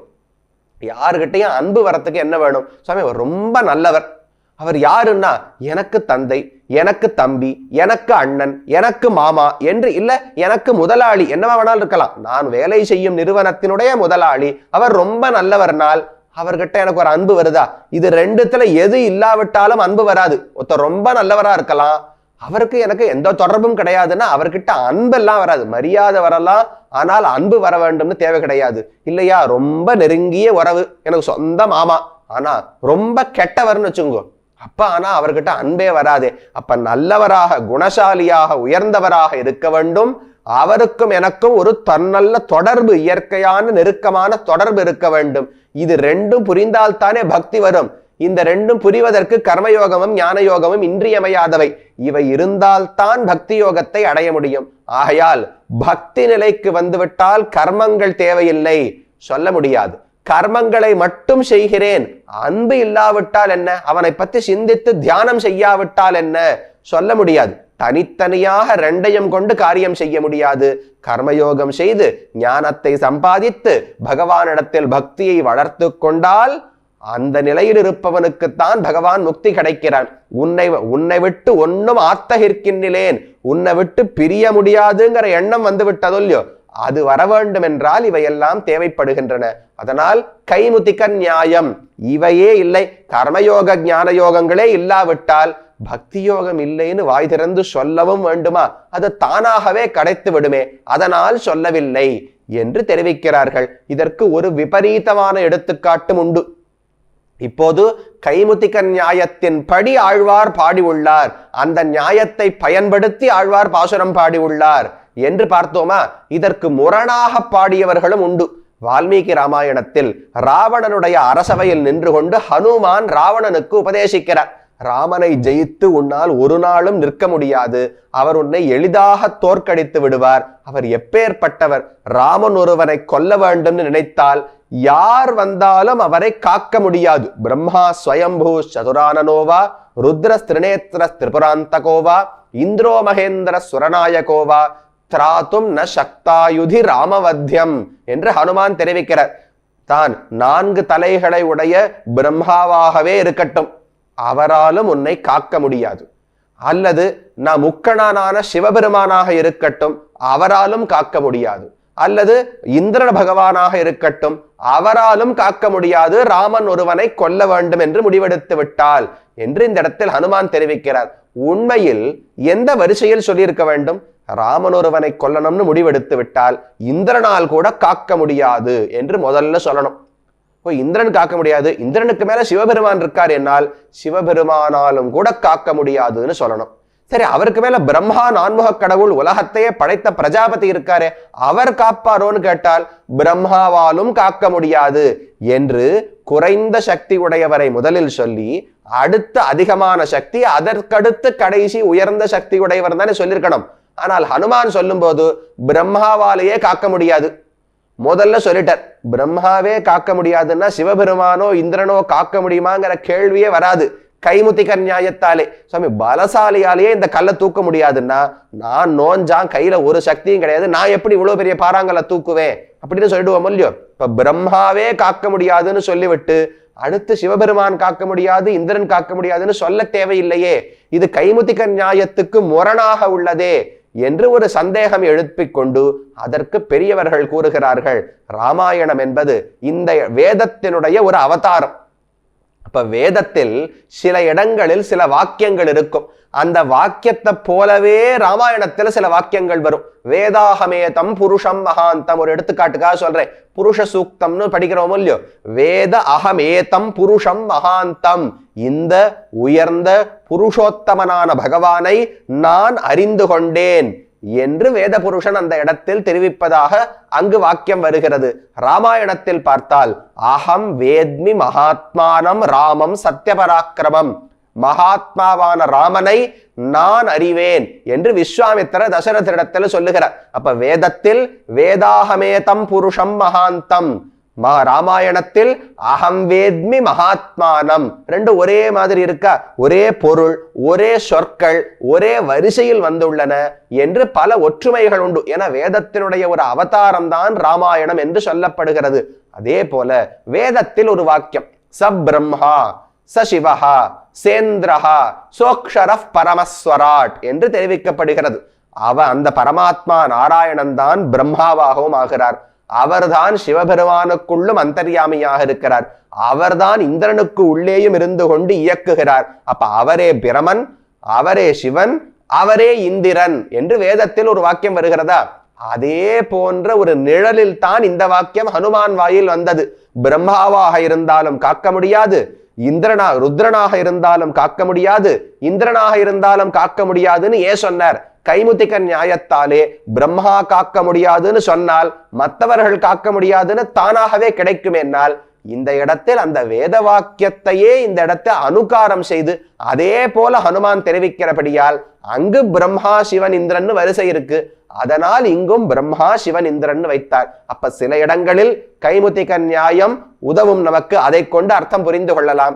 சில இடங்களில் கைமுத்திக நியாயத்தால் ஒரு விஷயம் கிடைக்கும் என்றாலும் அதை தெளிவாக இல்ல வேறு ஒரு காரணத்துக்காக வெளிப்படையாக சொல்லாமே. இப்ப ஆள வந்தாரோ தொண்டடிப்பொடி ஆழ்வாரோ கர்மயோகம் இல்லை, ஞான யோகம் இல்லை, பக்தி யோகம் இல்லைன்னு வெளிப்படையாக சொன்னார்களே, நம்மாழ்வாரை போல் பக்தி யோகத்தை சொல்லாம விட்டுருக்கலாமே என்று கேள்வி எழலாம். அவர்களுக்கு என்னிடத்தில் ஒன்றும் இல்லை என்று சொல்லிக்கணும்னு அவ்வளவு ஆசை. நைச்சானுசந்தானம், நான் மிக தாழ்ந்தவன்னு சொல்லிக் கொள்ளுகிறோமே, அதை வெளிப்படையாக சொல்வதற்காக அவர்கள் சொன்னார்கள். ஆழ்வாருக்கு வேறு ஒரு எண்ணம், இது ரெண்டுமே இல்லாவிட்டால் அது வராதேங்கிற எண்ணம், அதனால் தான் சொல்லாமல் விட்டார். அப்ப அவரவர்களுடைய விவக்ஷா எப்படி சொல்லணும்னு ஆசைப்படுகிறார்களோ அதை பொறுத்து இந்த நியாயத்தை பயன்படுத்துவார்கள். அது கைமுத்திக நியாயம் என்று பார்த்தோம். அடுத்து மிக முக்கியமான ஒரு நியாயம் லூதா தந்து நியாயஹா என்று தெரிவிக்கிறார்கள். லூதா லூதா என்றால் இந்த எட்டுக்கால் பூச்சி இருக்கே, அதுக்கு லூதா என்று சம்ஸ்கிருதத்தில் ஒரு பெயர் உண்டு.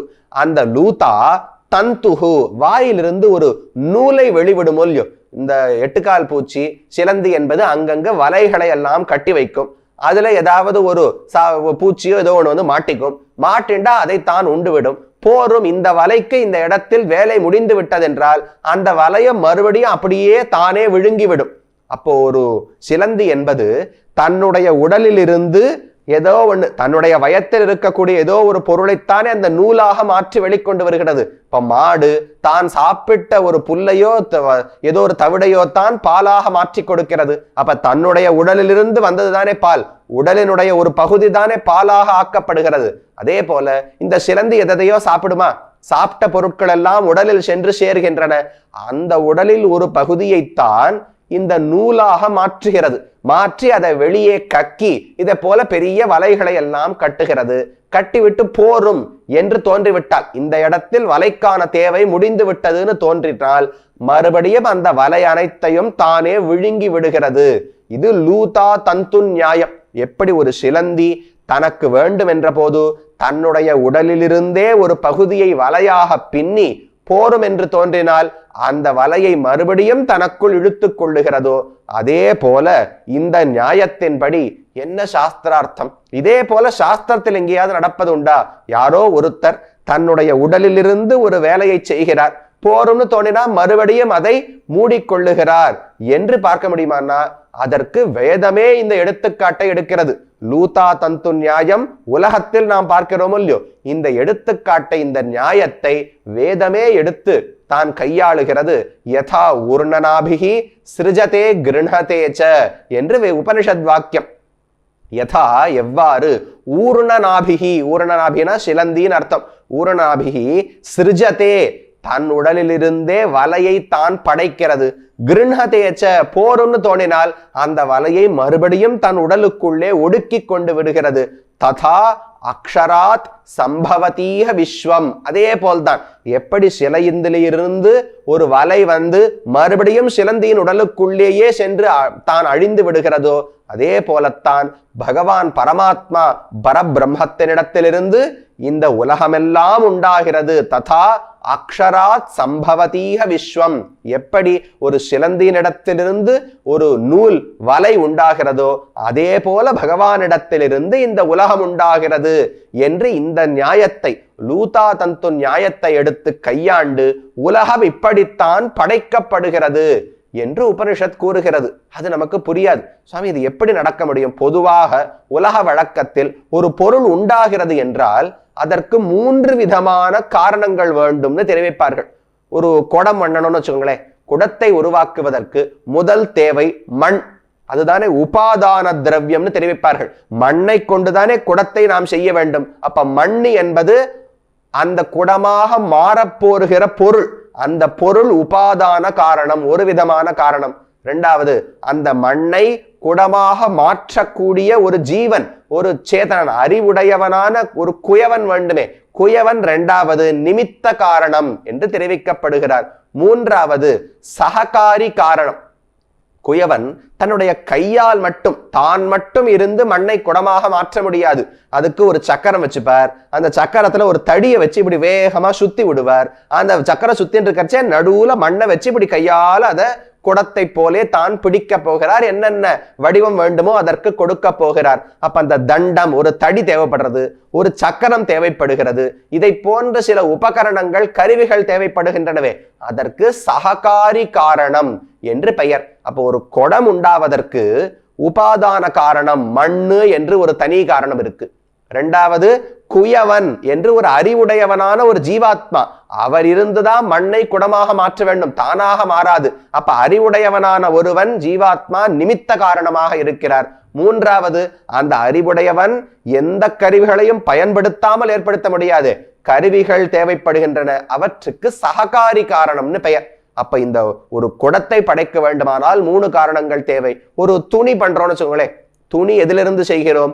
நூல்களிலிருந்து, பஞ்சிலிருந்து செய்கிறோம். அப்ப அந்த நூல் என்பது உபாதான காரணம். அந்த நெசவாளி யார் இருக்காளோ அவர் நிமித்த காரணம். அவர் ஒரு பெரிய ஒரு தறின்னு சொல்றோமே, அந்த தறி என்கிற ஒரு எந்திரம் தான் சககாரி காரணம். அப்போ ஒரு குடம் உண்டாகணும்னா 3 காரணங்கள் தேவைப்படுகின்றன. ஒரு துணி உண்டாக வேண்டுமானால் 3 காரணங்கள் தேவைப்படுகின்றன. ஆனால் பரமாத்மாவுக்கு மட்டும் ஒரு தனி சிறப்பு உண்டு. என்னவென்றால், இந்த உலகம் படைக்கப்படுகிறது, இந்த உலகத்துக்கு உபாதான காரணம் எது? எதிலிருந்து இந்த உலகம் ஆக்கப்படுகிறது? யாராலே இந்த உலகம் ஆக்கப்படுகிறது? எதை கருவியாக கொண்டு இந்த உலகம் ஆக்கப்படுகிறது என்று 3 காரணங்கள் சொல்ல வேண்டுமே. வேதம் கூறுகிறது ஒரே காரணம்தான். பகவான் பரமாத்மா ஒருவன் தான் இருக்கிறானே தவிர வேறு யாரும் உலகத்துக்கு காரணம் கிடையாது. பரமாத்மாவேதான் உபாதான காரணம், பரமாத்மாவேதான் நிமித்த காரணம், பரமாத்மாவேதான் சககாரி காரணம். ஆழ்வார் பல இடங்களில் ஆழ்வார்களும் வெளியிடுகிறார்கள். வேர் முதலாய் வித்தாய் பறந்து தனி நின்ன என்று ஆழ்வார் ஒரு இடத்தில் பாடுகிறார். வேர், முதல், வித்து என்று 3 சொற்கள். சுவாமி 3க்கு ஒரே அர்த்தம் தானே. வித்துன்னு சொன்னா ஒரு விதை, விதையிலிருந்து மரம் வருகிறது. வித்துனா இப்ப காரணம்னு தெரிகிறது. வேர் அப்படின்னு சொன்னா அதுவும் காரணம் தான். வேர் இருந்தாதான் மரம் வரப்போகிறது. முதல் அப்படின்னு சொன்னாலும் காரணம் தான். முதலில் இருந்துதான் அடுத்த காரிய பொருள் உண்டாக போகிறது. அப்ப 3 சொற்கள் இதற்கு. வேர் முதலாய் வித்தாய் பறந்து தனி நின்ன என்று ஆழ்வார் தெரிவிக்கிறாரே. எதற்காக 3 சொற்கள்னால் 3 விதமான காரணமும் பகவான் தான் இந்த உலகத்துக்கு. உலகம் எதிலிருந்து படைக்கப்படுகிறது? பகவானிடத்திலிருந்து. யாரால் படைக்கப்படுகிறது? பகவானாலே. எந்த துணையை கொண்டு படைக்கப்படுகிறது? தானாக படைக்கப்படுகிறது பகவானாலே. எந்த துணைகளையும் அவர் எதிர்பார்ப்பது கிடையாது. அவர்கிட்டயே எல்லாம் இருக்கே. அனைத்தையும் அறியக்கூடிய ஞானம் உள்ளது. எந்த காரியத்தையும் செய்யக்கூடிய சக்தி உள்ளது. எவ்வளவு பெரிய எதிரி வந்தாலும் வெல்லக்கூடிய, அதை தாங்கக்கூடிய வீரியம் உள்ளது. இந்த உலகத்தையே தூக்கி பிடித்து நிறுத்தக்கூடிய பலம் உள்ளது. இதுக்கு மேல என்ன வேணும்? இப்ப ஞானம், சக்தி, பலம், வீரியம் முதலான குணங்கள் இருக்கா? தன்னுடைய குணங்கள், அந்த குணங்களேதான் உதவிகளாக இருக்கின்றன. ஒரு குயவனுக்கு தன்னுடைய குணங்களை வைத்து குடத்தை உண்டாக்க முடியாது. அதை தவிர தண்டம், சக்கரம் முதலான கருவிகள் தேவைப்படுகின்றன.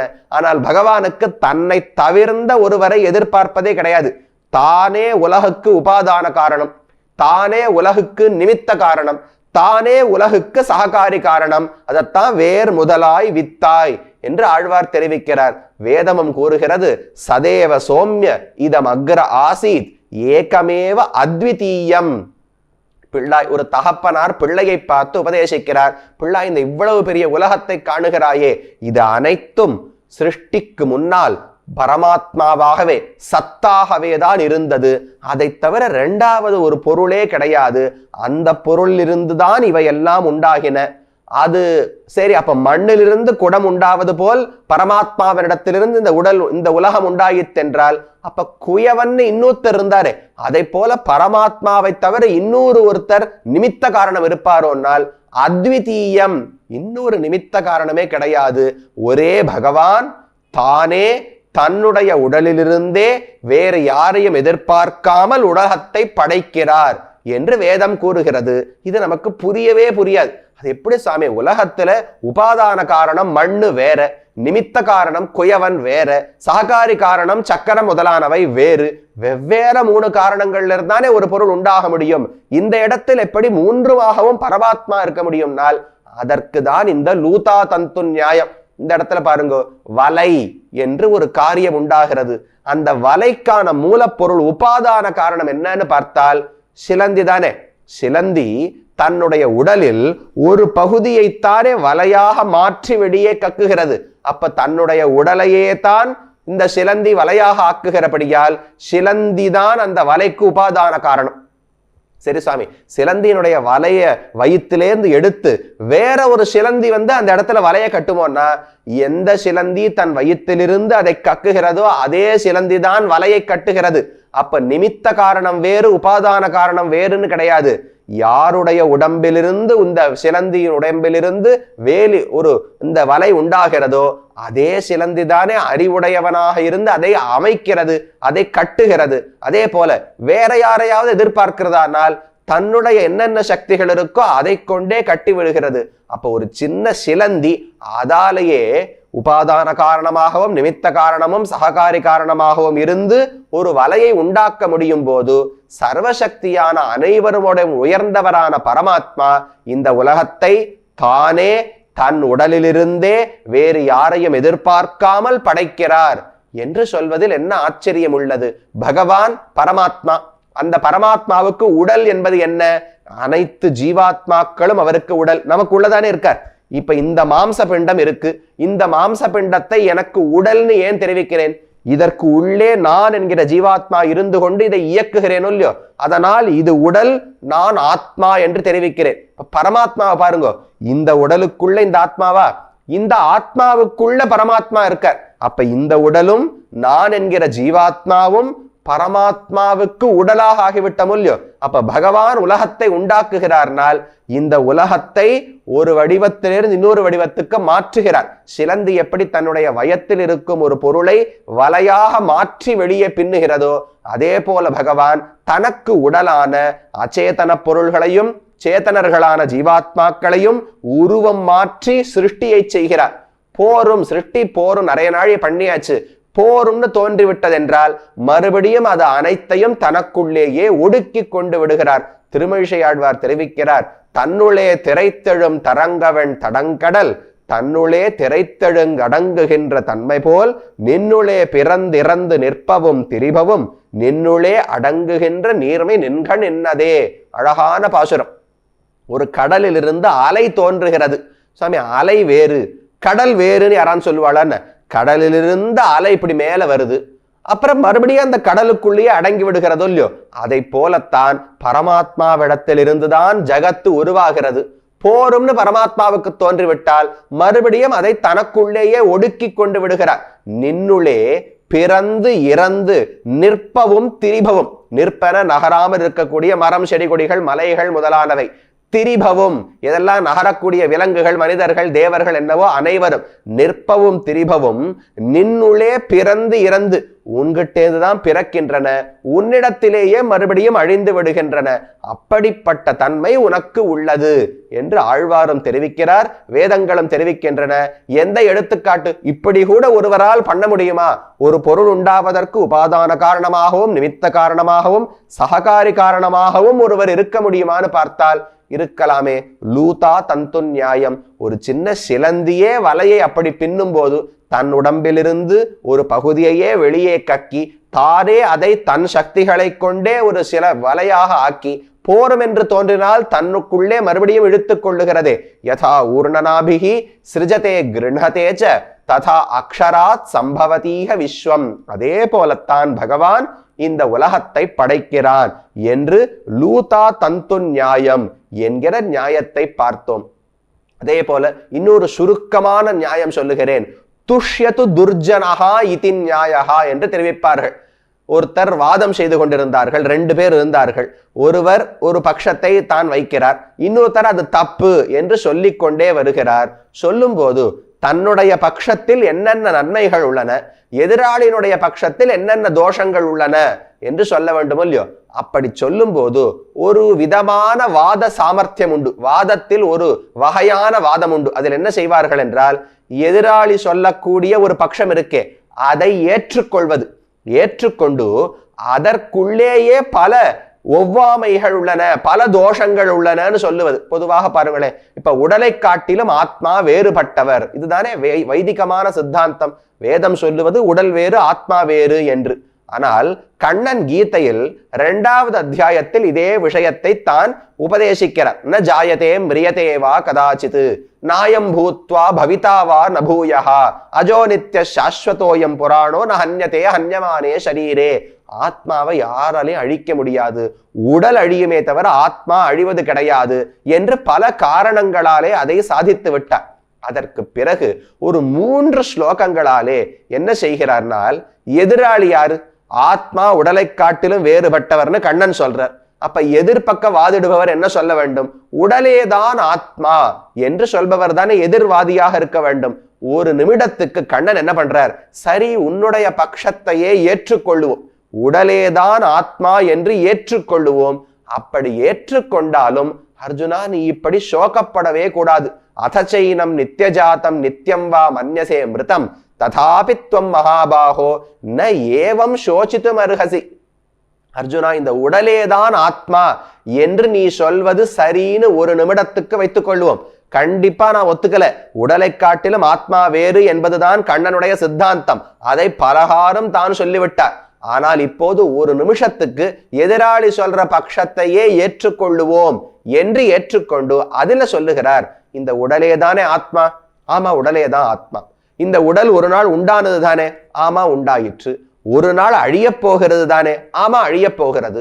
நீ இப்ப அம்பு போட்டு கொன்னதுனாலதான் அழிய போறதா, இல்ல நீ அம்பு போடாவிட்டாலும் இந்த உடல் ஒரு நாள் பீஷ்மருக்கும் துரோணருக்கும் அழிய போகிறதா என்று கண்ணன் கேட்டார். இல்ல நான் சண்டை போடாட்டாலும் ஒரு நாள் உயிர் பிரியத்தானே போகிறது, அவர்கள் அழிந்துதான் போவார்கள் என்று சொன்னார். அப்ப கண்ணன் தெரிவிக்கிறார், அப்ப உடலுடைய தன்மை உண்டாவது அழிவது அதை யாராலையும் தடுக்க முடியாது. அப்ப அதற்காக நீ ஏன் வருந்துகிறாய்?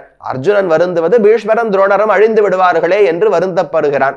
அப்ப கண்ணன் சொல்லுவது, இந்த உடலை காட்டிலும் ஆத்மா வேறுபட்டவர்னு நான் சொல்றதை ஒத்துண்டனால் கண்டிப்பா நீ துக்கப்படக்கூடாது. ஆத்மாவை நீ அழிக்க போறதில்லை. ஒரு நிமிஷத்துக்கு நீ சொல்லும் பட்சத்தையே ஏற்றுக்கொள்வோம். உடலேதான் ஆத்மா என்று வைத்துக் கொண்டாலும் அதச்ச ஏனம் நித்திய ஜாத்தம் நித்தியம் வா மன்யசே மிருதம், கண்டிப்பாக ஒரு நாள் இவர் உண்டானார், கண்டிப்பாக பீஷ்மாச்சாரியர் ஒரு நாள் அழிந்து விடுவார், உடலேதான் பீஷ்மர் என்று நீ வைத்துக் கொள்வதாக இருந்தாலும் அதை உன்னால தவிர்க்க முடியாதே. தவிர்க்க முடியாத விஷயத்தில் நீ ஏன் வருத்தப்படுகிறாய்? தஸ்மாத் அபரிஹாரியர்த்தே நத்வம் சோசித்தும் அருகசி. அப்படி இருந்தாலும் சோகப்படக்கூடாது. கண்ணன் சொல்ல வருவது, நீ சோகப்பட்டு கொண்டு யுத்தம் செய்ய மாட்டேன்னு சொல்லுவது தவறு. அது என்னுடைய மதத்தை ஏற்றுக்கொண்டு ஆத்மா நித்தியமானவர்னு ஒத்துண்டாலும் சோகப்பட முடியாது. இல்ல உன்னுடைய மதத்தையே ஏற்றுக்கொள்வோம். அதுக்குதான் துஷ்யது துர்ஜனகான்னு ஒரு நியாயம் சொல்லுவார்கள். துர்ஜனன்னா ஏதோ ஒரு தீய மனிதன், எதிராளி ஒருத்தர் வாதம் பண்றாரு இல்ல, தவறான வாதத்தை வைக்கிறாரு, அவர் தான் துர்ஜனன்னு வச்சுப்போம். துஷ்யத்து அவரு ஒரு நிமிஷத்துக்கு சந்தோஷப்படட்டுமே, அவரு சந்தோஷப்பட்டு போகட்டும், அவருடைய பட்சத்தையே ஏற்றுக்கொள்வதாக வைத்துக் கொண்டாலும் அப்படியே நீ சோகப்படுவது ஒரு நாளும் பொருந்தாது என்று காட்டுகிறாரே. இதற்கு துஷ்யத்து துர்ஜனகான ஒரு நியாயம் சொல்லுவார்கள். தன்னுடைய பட்சத்தை முழுவதுமாக வெளிப்படுத்தி விட வேண்டும், விளக்கி விட வேண்டும். எதிராளியினுடைய பட்சத்தில் என்னென்ன, என் பட்சத்தில் இல்லாத தோஷங்கள் என்னென்னு சொல்லிடணும். அதற்கு மேல சில இடங்களில் பார்த்தால் எதிராளியினுடைய பட்சத்தையே ஏற்றுக்கொண்டு, சரிப்பா நீ சொல்லுவது சரி என்றே வைத்துக் கொள்வோம், சந்தோஷப்பட்டுட்டு போ, நீ சொல்லுவதை நான் ஏற்றுக்கொண்டேன்னு சந்தோஷப்பட்டுக்கோ. ஆனாலும் துஷ்யத்து துர்ஜனகா, நீ சந்தோஷப்பட்டாலும் உன்னுடைய மதத்திலேயே பல ஒவ்வாமைகள் உள்ளனவே. இப்படி சொன்னா அங்க இடிக்கிறது, அப்படி சொன்னா இங்க இடிக்கிறது, அப்ப இது சரியான மதமாக தோன்றவில்லை என்று அந்த மதத்துக்கு உள்ளே போய் அதை குறை சொல்லுவதற்கோ இல்லையோ, அதுக்கு துஷ்யத்து துர்ஜனகான நியாயம். இதை கண்ணன் 2வது அத்தியாயத்தில் உடலை காட்டிலும் ஆத்மா வேறுபட்டவர்னு ஒரு பக்கம் சொல்லிட்டார்.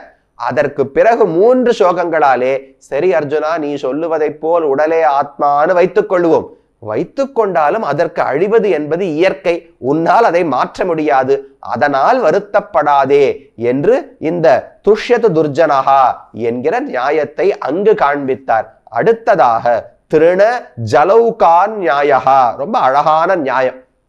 ஜலௌகா என்றால் அட்டைப்பூச்சி இருக்கும் இல்லையோ, அட்டைப்பூச்சி என்ன பண்ணுமா, ஒரு இடத்துல இன்னொரு இடத்துக்கு நகரும் போது அப்படி நீளமா இருக்குமா, ஒரு வால் ஒரு இடத்துல இருக்கும், தலை ஒரு இடத்துல இருக்கும். என்ன பண்ணுமா, தன்னுடைய தலைப்பகுதி இப்படி நீளமா ஆக்கி கொண்டு அடுத்த இடத்துல போய் பிடிச்சுட்டு தன்னுடைய பின்னாடி இருக்கிற வால் இருக்கே அந்த வால் பகுதியை விட்டுட்டு மறுபடியும் வாலை சுருக்கி கொள்ளும், தன் உடம்ப நீட்டிக்கும், அடுத்த இடத்த போய் வாயால பிடிச்சுன்றும், அப்புறம் கால் இருக்கிற அந்த வால் இருக்கும் இடத்தை விட்டு விட்டு உடலை சுருக்கி கொள்ளும். இப்படித்தானே ஒரு இடத்துல இன்னொரு இடத்துக்கு நகர்றது.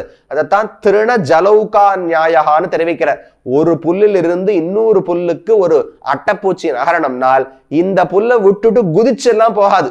இப்போ ஒரு வேற ஏதாவது ஒரு பூச்சி இருக்குன்னு வச்சுக்கோங்களேன், வெட்டுக்கிளி இருக்கு, இதை போல ஏதோ ஒரு பூச்சி இருக்குனால் இந்த இடத்துல இருந்து மொத்தமா குதிச்சு அடுத்த இடத்தை பிறகு அடைய போகிறது. ஆனா அட்டை அப்படி பண்ணாது, இருக்கிற இடத்தை விட்டுட்டு அடுத்த இடத்தையெல்லாம் அடையாது. இங்கு இருக்கும் போதே தான் செல்ல வேண்டிய அடுத்த இடத்தில் ஒரு காலை வைத்துக் கொண்டு பிடித்து கொள்ளும், அப்புறம் பழைய இடத்தை விட்டு அந்த இடத்துக்கு சென்று விடும். இதற்கு திருண ஜலௌகன் நியாயகா என்று பெயர் சொல்லப்படுகிறது. இந்த நியாயத்தை ஒரு அழகான கதையிலே நாம் பார்க்கலாம். கூரத்தாழ்வான் முதலியாண்டான் 2 பேருமாக ஒரு இடத்தில் பேசிக்கொண்டிருந்தார்கள். ஆழ்வார்கள் பல இடங்களில் பாடும்போது, ஏன் பகவான் கண்ணன் கீதையில் சொல்லும் போது கூட, உலக விஷயங்களையெல்லாம் விட்டுவிடு, என்னையே நீ எல்லாமாகவும் பற்று என்று தெரிவிக்கிறாரோ இல்லையோ. சர்வ தர்மான் பரித்யஜ்ய மாம் ஏகம் சரணம் விரஜ என்று கண்ணன் கீதையில் சரம ஸ்லோகத்தில் தெரிவிக்கிறார். மற்ற எல்லா தர்மங்களையும் விட்டுவிடு, அது எதாலும் உன்னால் மோட்சம் அடைய முடியாது, என் ஒருவனையே சரணமாக பற்று என்று கண்ணன் தெரிவிக்கிறார். அதே போல ஆழ்வார்களும் வீடு மின் முத்தமும் வீடு செய்து உயிர் வீடுடையானிடை வீடு செய்மினே என்று நம்மாழ்வார் முதல் 10 2ஆம் திருவாய்மொழியிலேயே ஆரம்பத்தில் பாடுகிறார். எல்லாத்தையும் விட்டுடுங்க, வீடு மின் முத்தமும் என்னென்னலாம் இப்ப பிடிச்சுட்டு இருக்கீங்களோ எல்லாத்தையும் விட்டுடுங்க. அந்த இடத்துல இன்னதை விடுங்கோ அப்படின்னு சொல்லவே இல்லை, வீடு மின் விட்டுடுங்கோன்னு சொன்னார். நாம கேட்டோம், சுவாமி ஆழ்வார் எதை விட வேண்டும்? இதை விடணுமா, மனைவி விடணுமா, மக்களை விடணுமா, வீடு வாசனை விடணும்னால் இப்ப என்னெல்லாம் பிடிச்சுட்டு இருக்கீங்களோ, எதெல்லாம் உங்களுக்கு நல்லது பண்றதுன்னு நினைக்கிறீங்களோ அது எல்லாத்தையும் விட்டுடுங்க. அப்ப எதை பத்தனம்னால் இப்ப எந்த ஒரே ஒரு பகவானை பற்றாமல் இருக்கிறீர்களோ அந்த பகவானை பற்றி விடுங்கள். இப்ப வீடு மின் முத்தமும் வீடு செய்து உயிர் வீடுடையானிடை வீடு செய்மினே, இந்த எல்லாத்தையும் விட்டு விட்டீர்கள் என்றால், உலக பற்றுகள் எல்லாவற்றையும் அறுத்து விட்டீர்கள் என்றால் நீங்கள் பகவான் திருவடிகளை பற்றி கொள்ளுங்கள் என்று ஆழ்வார் தெரிவிக்கிறார். கண்ணன் தானே கீதையில் தெரிவிக்கிறார். இந்த விஷயத்தை வைத்துக்கொண்டு ஒரு சின்ன சந்தேகம் ஏற்பட்டது. முதலையாண்டானுக்கும் கூரத்தாழ்வானுக்கும் பேச்சுவார்த்தை. என்ன செய்ய வேண்டும்? உலக விஷயங்களை எல்லாம் விட்டு விட்டுத்தான் பகவானை பற்ற வேண்டுமா? அப்படி முடியுமா என்று பேசிக்கொண்டார்கள். முதலையாண்டான் தெரிவித்தார், ஆமாம், இப்படித்தான் உலக விஷயங்களில் பற்றை அறுத்து விட வேண்டும், அல்லது அந்த பற்றுகளை எல்லாம் விட்ட பிறகுதான் பகவானை பற்ற வேண்டும் என்று ஒரு ஆச்சாரியர் கூறினார். இன்னொருத்தர் தெரிவித்தார், அது உண்மை போல. இப்ப கூரத்தாழ்வான் எடுத்துக்கொண்டால் உலக பற்றுகள் அனைத்தையும் விட்டார். இன்னும் ராமானுஷரை அவர் சென்று ஆசிரியிக்கவே இல்லை. கூரத்தில் இருக்கும் போதே பகவான் வரதராஜ பெருமாள் கூரத்தாழ்வானுடைய செல்வத்தை புகழ்ந்து பாடினார் என்று கேள்விப்பட்ட உடனே அப்பதான் அவருக்கு தலையில குட்டு வச்சா போல் இருந்தது. ஐயோ, நான் பக்தன்னு பகவானுக்கு என்னை தெரிந்திருக்க வேண்டும், அவனை தவிர யாரையும் நம்பாமல் இருக்கிறேன்னு என்னை தெரிந்திருக்க வேண்டும், செல்வந்தன் என்று பகவான் என்னை நினைத்து கொண்டிருக்கிறார் என்றால் இப்படிப்பட்ட செல்வம் எனக்கு வேண்டாம் என்று எல்லா கர்வங்களையும் விட்டு எல்லா செல்வங்களையும் ஒழித்து விட்டு ராமானுஷரே கதி என்று புறப்பட்டு சென்றார். அப்போது ராமானுஷரிடத்தில் ஒரு முறை சென்று பார்ப்போம், அவர் நம்மை சீடராக ஏற்றுக்கொள்வாரா, அவரிடத்தில் நமக்கு பொருந்துமா? சுவாமி குருவோட நமக்கு பொருந்தாம படுத்தினா என்ன பண்றது? அவர் சரியான குருதானான்னு பரீட்சை பண்ணவும் இல்லையோ. இப்பெல்லாம் மாணவர்களை குரு பரீட்சை பண்றது கிடையாது. மாணவன் ஒவ்வொரு குரு கிட்டையும் போய் இவர் எனக்கு சரியா பாடம் சொல்லுவாரா, எனக்கு எப்படி கத்துக்கணுமோ அதை போல இவர் சொல்லுவாரான்னு இன்னைக்கு மாணவன் பார்க்க ஆரம்பிச்சானோ இல்லையோ. அதை போல் கூரத்தாழ்வானும் தன்னுடைய செல்வங்களை எல்லாம் ஒழிக்காமல் அவசரப்படாமல் ஒரு முறை கூரத்திலிருந்து ஸ்ரீரங்கம் சென்று காஞ்சிபுரத்துக்கு சென்று ராமானுஜர் யார், எப்படிப்பட்டவர், அவரோட நமக்கு பொருந்துமா, அவர் சரியானவ ஆச்சாரியந்தானான்னு பார்த்து விட்டு வந்து அவர் ஒரு கை பிடிச்சுட்டு இங்க வந்து செல்வங்களை எல்லாம் விட்டு விட்டு திரும்ப சென்று இருக்கலாம் இல்லையோ. பண்ணவே இல்லை, அட்டைப்பூச்சி அப்படித்தானே பண்ணி இருக்க வேண்டும். கூரத்தாழ்வான் அப்படி செய்யவில்லை. தன்னுடைய எல்லா உலக பற்றுகளையும் ஒழித்து விட்டார். ஒழித்து விட்டு ராமானுஜர் திருவடிகளை சென்று தான் அடைவதற்காக சென்றார். அப்ப அவர் தெரிவித்தார், எல்லாத்தையும் விடணும், விட்டதற்கு பிறகு பகவானை பற்ற வேண்டும், இதுதான் கருத்துன்னு கூரத்தாழ்வான் தெரிவித்தார். முதலையாண்டான் சிரித்தார். ஆழ்வானே, உமக்கு வேணா இது சாத்தியமாக இருக்கலாம், உலக மக்களுக்கு அந்த தைரியம் வராது. உமக்கு என்ன செல்வமோ அழகோ, முக்குறும்ப அறுத்தவர் என்ன மொழியை கடக்கும் பெரும் புகழாம், வஞ்சமுக்குறும்பாம் குழியை கடத்தும் நம் கூரத்தாழ்வான் சரண் கூடிய பெண் என்று தெரிவிக்கிறார் திருவரங்க தமுதனார். தனக்கு செல்வம் இல்லையா, அழகு இல்லையா, நல்ல உயர்ந்த குடியில பிறப்பில்லையா, ஞானம் இல்லையா, எல்லா விதத்திலும் அவர் கர்வம் கொள்ள தகுந்தவராக இருந்தார். ஆனா எதற்காகவும் கர்வம் கொள்ளவில்லை, முக்குறும்ப அறுத்தவர் என்று தெரிவிக்கப்படுகிறார். அப்படி யாரோ சிலர், கூரத்தாழ்வானை போல் இருக்கக்கூடிய சிலர் உலக பற்றுகளை எல்லாம் விட்டு விட்டு பகவானை பற்றலாம் என்று முடியுமே, இயலுமே தவிர பொதுவாக மக்களுக்கு அது இயலாது. அதனால முதலையாண்டான் தெரிவித்தார், ஆழ்வானே, இப்படி செய்வது உமக்கு வேண்டுமானால் பொருந்தலாம், ஆனா மக்களுக்கு எது சாத்தியம் தெரியுமா? கிடைக்கும் போது கொஞ்சம் நல்ல எண்ணம் வரும்போது பகவானுடைய திருவடிகளை பற்றிவிட வேண்டும். நான் மொத்தமா நல்ல எண்ணம் வந்து சத்துவகுணம் நன்றாக வளர்ந்து ரஜோகுண தமோ குணங்களை ஜெயித்து முழுவதுமாக உலக பற்றுகளை எல்லாம் விட்டு விட்டு பிறகு பகவானை பற்றுகிறேன்னு சொன்னால் அந்த காலம் எப்ப வரப்போறதுன்னு நமக்கு தெரியாது. அதனால் என்ன செய்ய வேண்டும்? எப்ப நல்ல எண்ணம் கொஞ்சம் இருக்கிறதோ அப்போது பகவான் திருவடிகளை பற்றிவிட வேண்டும். பற்றிவிட்டால் அந்த பகவான் திருவடிகளுடைய இனிமை இருக்கோ இல்லையோ, தவாமிருதஸ்யந்தினி பாத பங்கஜே நிவேசிதாத்மா கதம் அந்யதிச்சதி என்று ஆளவந்தார் தெரிவிக்கிறார். பகவானுடைய திருவடிகள் தேனை சொட்ட விடக்கூடிய ஒரு உயர்ந்த புஷ்பம். அப்படிப்பட்ட புஷ்பம் கிடைத்து விட்டால் வண்டி ஏதான தாழ்ந்த புஷ்பத்தை தேடி அப்புறம் போகுமா? அதனால் ஒரு விஷயத்தில் ஆசையை விட வேண்டும் என்றால் இதை விட உயர்ந்த ஒரு விஷயத்தை காட்ட வேண்டும் ஆத்மாவுக்கு. அதனாலே பகவான் கொஞ்சம் நல்லெண்ணம் இருக்கிறச்சே பகவான் திருவடிகளை பற்றிவிட வேண்டும். பற்றிவிட்டால் அவருடைய பெருமை, அவருடைய இனிமையை பார்த்தால் கொஞ்சம் கொஞ்சமா நமக்கே ஆசை கூடுமா? தானாக உலக விஷயங்களில் பற்று குறைந்து கொண்டே வரும். இதுதான் நமக்கு சாத்தியமே தவிர கூரத்தாழ்வான் போன்ற பெரியவர்களுக்கு, அப்படி வைராக்கியம் உடையவர்களுக்கு உலகப்பற்று வேண்டாம்னு விட்டுட்டு அதற்கு பிறகு பகவானையோ ராமானுஜரையோ பற்ற முடியும். ஆனா சாமானிய மனிதர்களுக்கு பார்த்தோமே, திருண ஜலௌகா நியாயா, ஒரு வட்டப்பூச்சி எப்படி அடுத்த இடத்தை பிடித்து கொண்டு அதற்கு பிறகு முன்னிடத்திலிருந்து தான் விட்டு விடுபடுகிறதோ அதே போல எப்ப கொஞ்சம் நல்ல எண்ணம் வரதோ பகவான் திருவடிகளை பற்றிவிட வேண்டும். இல்லாட்டா என்ன ஆகும்? இதுல அந்யோன்யாசிரயம்னு சொல்லுவா. ஒரு பைத்தியக்காரன் ஒருத்தர் தான். பைத்தியம் தெளிவதற்கு என்ன வழின்னா, ஒரு கல்யாணம் பண்ணி வச்சு கால் கட்டு போட்டுட்டோம்னா பைத்தியம் தெளிஞ்சு போயிடும்னு சொன்னார். சரி, பொண்ணு வீட்டுக்கு போனா பைத்தியம் தெளியட்டும், உடனே பொண்ணை கொடுக்கறேன்னு தகப்பனார் சொன்னார். இப்ப எப்படி வெளியில வருது? பொண்ணை கல்யாணம் பண்ணி வச்சா பைத்தியம் தெளியும், பைத்தியம் தெளிஞ்சா பொண்ணை தரேன்னு அவர் சொல்றார். எப்படி வெளியே வருதுன்னால், பைத்தியம் சில நாட்கள் கொஞ்சமா இருக்குமோ இல்லையோ, அன்னைக்கு பார்த்து முகூர்த்தத்தை வச்சு இந்த பிள்ளை பைத்தியம் இல்ல தெளிஞ்செடுத்துன்னு சொல்லி கல்யாணத்தை பண்ணி வச்சு அதற்கு பிறகு கல்யாணம் நடந்ததுனால பைத்தியத்தை கொஞ்சம் கொஞ்சமா தெளிய வைக்க வேண்டும். இதுதானே சாத்தியமான விஷயம். அதே போல பகவானை பற்றி விட்டால் உலக விஷயங்கள் தாழ்ந்தவைன்னு தெரிஞ்சிடும், ஆசை போயிடும். ஆனால் உலக விஷயங்கள் தாழ்ந்தவைன்னு புரிந்த பிறகுதான் பகவானை பற்ற வேண்டும்னு சொன்னால் அனைவராலும் முடியாது.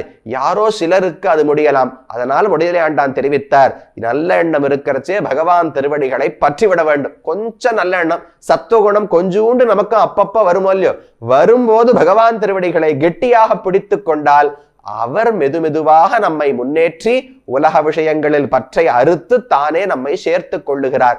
இது திருண ஜலௌகா நியாயம் என்கிற நியாயத்தை அந்த கூரத்தாழ்வானும் முதலையாண்டானுமாக பேசிக்கொண்டார்கள். அப்ப அந்த நியாயத்தை அங்கு பார்க்கலாம்.